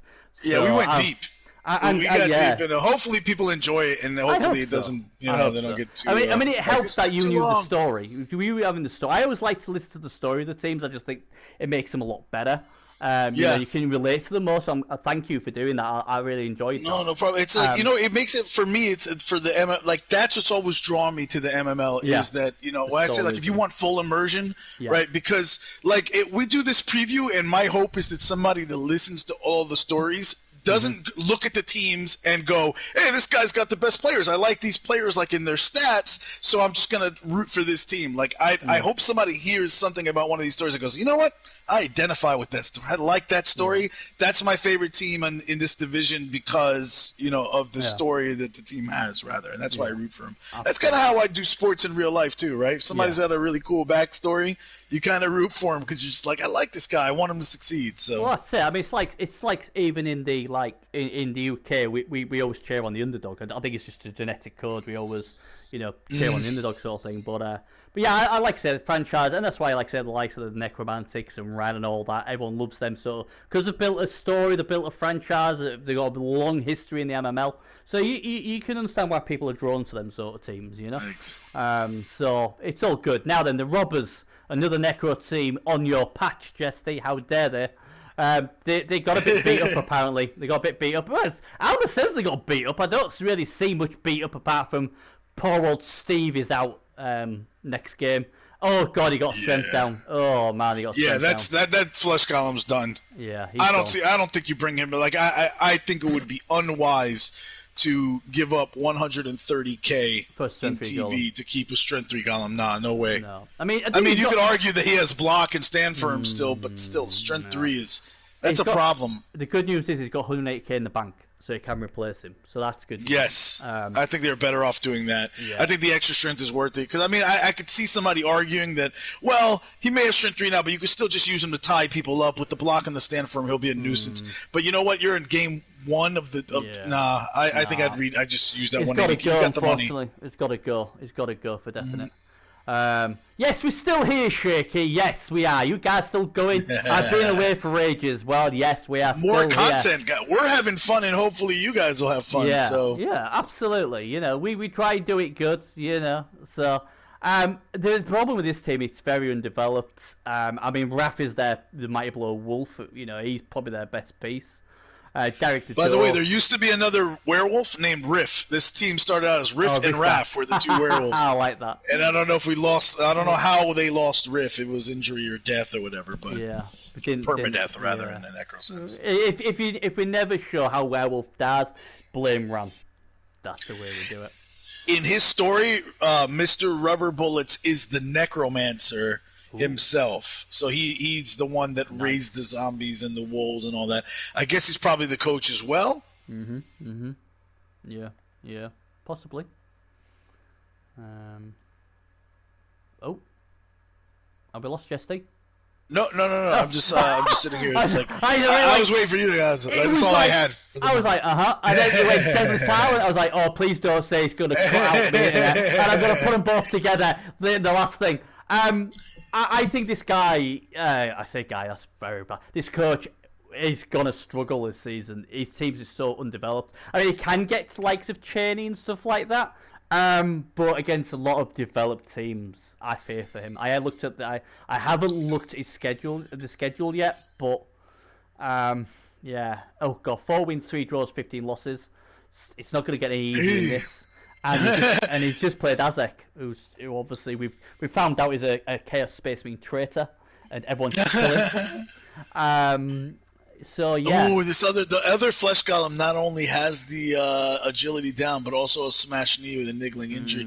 So that to me is the biggest weakness. Otherwise, this is where I would maybe say that this could be a team that's more dangerous than it looks, because the one wolf has Blodge, the Claw Mighty Blow, Raph, right? And that's the killer. That's the guy he can, take shots at everybody with. And if people lay frenzy traps, he can always hit with the other white. And in my opinion, he'd probably want to build up some kind of pylon white as fast as possible, which means that, maybe Garrett the Unjust shouldn't have gone with the sidestep to begin with, and it should have been like with the doubles, he should have used like jump up so that he could develop the pylon. Because I feel like sometimes if on a necro team, if you can't have just the wolf killer because people will lay frenzy traps for you and render him like kind of useless or neutralize him or force you into bad chances, whereas you could just have somebody else that come in with the Mighty Blow pylon when the wolf can't take the shot. That being said, because again, like sometimes the TV goes too high, like mine. Sometimes like the TV goes up really high, and then you start questioning whether there's diminishing returns at that point. But in this guy, I mean, he's got a zombie. We tackled the zombie. The zombie was strip ball. I don't know, man. Yeah, he's doing some things that are. Very situational. Thing is, though, it gives character to that guy, I guess. But hi, Hawker, by the way, hello. I just look at the team and I think they could get retired in this division. I don't want to feel like. I mean, the golems are already on the last legs. I mean, let's have a look. Let's see who he's against. So obviously he got a bit beat up by obviously Silver Suns. He won't be the only team that gets beat up. Week 2, he's got the Pharaohs. Oh my god. He's got the Pharaohs with all strength 5 and strength 6 week 2. He's then got the Curitans week 3. He's then got the Fun Size Punchers week 4. Kiss Army week 5. Morning Stars week 6. And then V Powers Factor 50 week 7. So it's not the killiest schedule, so it might be alright. I think week 2 is going to be tough though, against all that strength. Yeah, this makes me think, like, again, when I look at it and I go, oh, look, well, he's got 2 whites, and he's got, like, the werewolf. He's got 1 killer werewolf, one white with Mighty Blow, and then a bunch of zombies and a ghoul that actually already has Blodge and is bordering on leveling. So this isn't a bad, like, I'm like, oh, this isn't a bad, because he's sitting at 1,500, he'll get inducements, and then you could get bribes, you could get Cheney, you could get Hack, you could get a bunch of stuff with Necro that you can work with. As you know, a 1,500 Necro team, if built efficiently, can be a threat, can be a definite threat to take anybody out. Yeah. I'm just concerned that some of the things I'm seeing here point to a coach that's still developing. You already mentioned his record, and if you put strip ball on a zombie at this point, I'm thinking you have not gotten to the stage where you've been burned enough for doing things like that you stop it. And then it also, the biggest weakness to me is, like, these flesh columns are supposed to be your roadblocks. That strength 3 guy is he's done. You got to replace him. And then honestly, the liability of having a niggle on Brock the Stomper, it kind of cancels out that thick skull that he has, right? So it's, I don't know, that sucks. you definitely finish the season with him. But next time, next season you try to replace him as well. Yeah, I think, I hope the Rebels do well, but I'm going to call it now. They're going to finish bottom. Yeah, I'd agree with that. That's what it looks like. No disrespect to him. No. And there's a high learning curve, or a very steep learning curve in Blood Bowl, and the MML Pros right now is stacked with good teams and good coaches. And the reason I say that is because I'm putting myself with this team, and I'm thinking to myself, man, I would struggle with this team. I would be lucky. Because I'm thinking, well, against this, I'm overpowered. I mean, next week, I wouldn't have a clue what to do against Gio. I just don't have the guard. I just don't have the strength. I just don't have nothing. What do I do? And I think, I always think, I played this game a very long time, and if I'm thinking I can't do much with this team, a guy who's probably just learning, what chance he's got, I don't know. Learning in the pros against really good coaches and really good teams. I mean, it should help his game for definite and learn from it. Definitely. I hope he gets a couple of wins or so, and it'd be great. And I think if he does have a good season, we'll all be really happy for him. We'll all cheer him on. But I'm fearing the worst. If you're watching this, Mr. Rubber Bullets, and don't feel discouraged, because literally there's seasons that I've gone in and said this is a rebuilding season or a building season or a learning season, and I'm just gonna do the best I can. And if I go if I get 3 wins, I'll be happy with that. If I get 2 wins, I'll be fine with it. And that's just maybe how you approach it. Because to me, the biggest liability right now is those flesh columns. Like, Bernie, if I gave you this team and, waved my wand and the doctor says these flesh columns are fully healed, right, this is a different story. I think you can play with this team, even with the, inefficient strip ball on the zombie, because that's just one skill. Yeah. You know what I mean? I agree that both golems are important, but even with them two fully fit, I'm like... God, I would have to be on top game each week to do anything with this team. I think but you'll have a ton of inducements though against some of these other teams. Maybe, really helps. And 3 wolves is a bitch. Having Cheney running around at strength 4 with these 2 other werewolves is something that you got to respect. Or hack, even hack with bribes. Oh, I won't take Chainsaw. Oh, God, Chainsaw. No. Don't swear to me, Jesty. We're doing all right. Don't start swearing with chainsaws now. Like I said, I hope he does well. I really do. But I have to say how I see it, and all I can see is a lot of pain. On the plus side, the last time me and Jess agreed a team finishing bottom, they made the playoffs. So there is hope, yeah. So you never know, man. You never know. Have we got any history for this team? Oh. Yeah, that was it. The extent of the history was Riff and Raft, the 2 werewolves leading this team that Mr. Rubber Bullets, the necromancer, erased, and that was it. And there's no more story than that. Right. Hey, this is the best bit, Jester. You get to tip who you think out of the 3. And you know what? I'm going to be nice. I'm going to say you don't have to pick your team, but let's just say your team has gone somewhere else, and it's not even there. My team is finishing second bottom, we'll say. I'll give myself over the other maybe you'll just about get above Kadavai if you're lucky. All right. Having to pick here. Who do you think will finish third? Let's go the other way around. Third? Okay. Make it hard. I'm just spitballing off the top of my head here, right? I'm going to give it to V-Power V. Yeah, I have a sneaky suspicion with V. I don't like his schedule, though. But I get where you're coming from, because... He'll edge it out. Yeah, he does, doesn't he? He just finds a way, doesn't he? He does. What about second? Second place will be Bengal Pharaohs. Oh, why? Why take my thunder? Why take my thunder just Gio's a good coach. He's got 2 killer or 2 Mighty Blow Tomb Guardians, and the other ones are probably level during the season. And when that happens, this team is going to be. I'm not looking forward to playing these guys. And then I think you already know who I'm gonna call as the number 1 team. I have no idea, mate. I have no idea. I just played them. Fire Talker. I think his team's gonna we know the risk is there, but he's an excellent coach. And he is an excellent coach, and he is a good friend. It might not be after watching this stream. I'm not getting the love for Fire Talker's team. Spoiler alert: he's not in my top 3. Not in my top 3. There's so much what could go wrong with that team. What Faitoku can't do nothing about. And I'm still scarred the season he had. He fought valiantly with a broken team. He really did. So that would give me hope. But there's so many teams here what could like just break him. I just. I know everybody else is on the Faitoku train, and I don't like being on the same train as everybody else. Yeah, no, I like to have my own bloody train, so I either get it right or I get it wrong by myself. But yeah, I mean, like with Via, if Faitoku wins the division, it wouldn't surprise me, and I'll be like half-armed saying, well done. Obviously, you only finished first because I didn't tip you. I'll obviously get my credit in there as well. Out of the three, it's tough because like I was really impressed with your performance, how you was going to bounce back. And when I saw your schedule, I was like, that is not a can schedule for Jesty.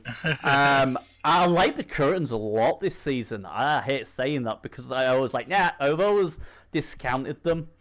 And oh god, this is I've been really clever saying I'm not going to Faitoku, and now I'm thinking, crap, who do I go with? I've got it down to 4 teams. Which 3 do I go with? That's the thing. Yeah. So all right, let's start with 3. Yeah, that's the problem. I know who's going to win it. So who's going to come third? All right, you want to do it reverse then? I'm going to do the same. I'm going to do the same way as you did it, but I've got 4. All right, okay, we'll go. I wouldn't be surprised, by the way, if the Curitans make it. They're definitely up there in top consideration. Sneaky, aren't they? Third place goes to... I'm trying to bar time here. I'm going to say third place just because of the schedule, Hopeless Necromantics. And he's just giving me a nice mansion, so I can't tip him to the division. I'm going to go with you. I think... Yeah, you're third. Now the problem I've got here is, do I trust the Pharaohs to bounce and get the second, or do I trust the Silver Suns more than I do the Pharaohs? That is the. I know who's going to win the division, and they can thank me for it in a minute. But one of these 2 teams will come second, the other one will come fourth. That's fifth or whatever, and I can't decide between them. So I'm going to go on the fact that the Silver Suns have got a better proven record of getting to the playoffs. In his short career, he's got to a final. He's beaten some big bash teams. So I'm going to go the Silver Suns second. And quite clearly, there is only one team what can win this division, and that is the Muslin Morning Stars. Yes, I am yet again going to tip the Vampires just to let me down again. I was a bit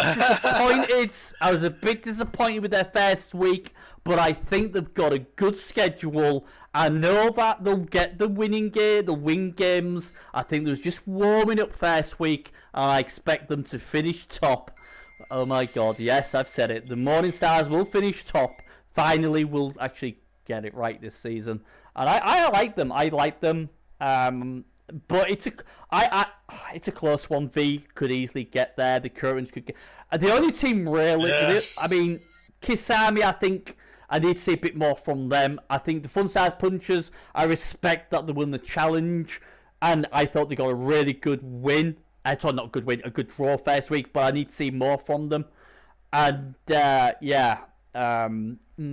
the Robbers, I hope they get a win or 2, but I can't see them. But I think between the Necromantics, the Pharaohs, the Wagons, the Stars, the V-Power Factor 50, and the Curtains, I think, it'll be between them. And the Suns. The Silver Suns. Did I not say them? Yeah, the Suns. Those I have that same list of I wouldn't be surprised if any of those 5 teams get the top 3 slots, and that's the mark of a good division. It's very competitive. It is, and you've got to play all them, I think. So. Yeah, that's the only thing what puts me off about your team, because it's like when I looked at the schedule, I was like, Jess is going to hate me because I can't really find an excuse not to tip him after going undefeated until the last game. But then when I looked at his schedule, I was like, ooh, where's this? Oh my God, the game. Oh no, that's not good. That's not good.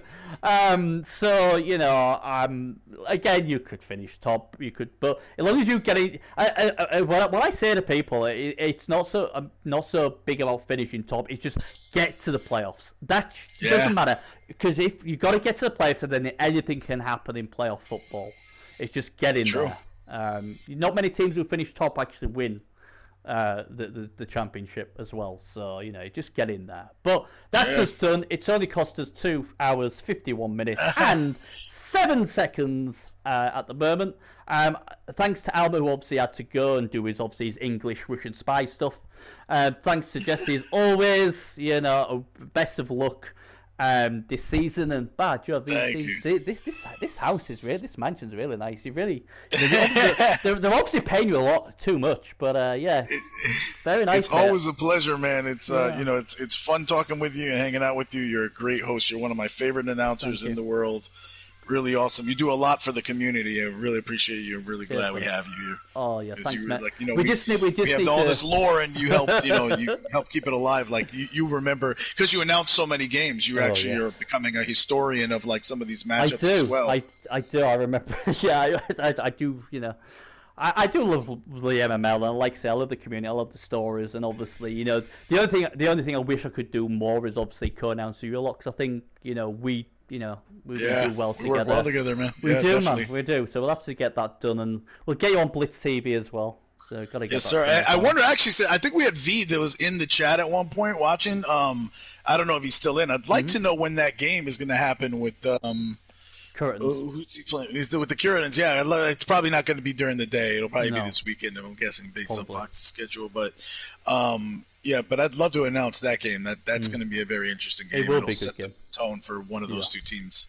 Definitely. Anyway, that's us done then, peeps. Thanks again for joining. And anyone who actually lasted Charles 52 minutes, you deserve a medal. Unfortunately, he hasn't got another mansion. He's just given me his last one. So he's got to go back to work and earn me another one now.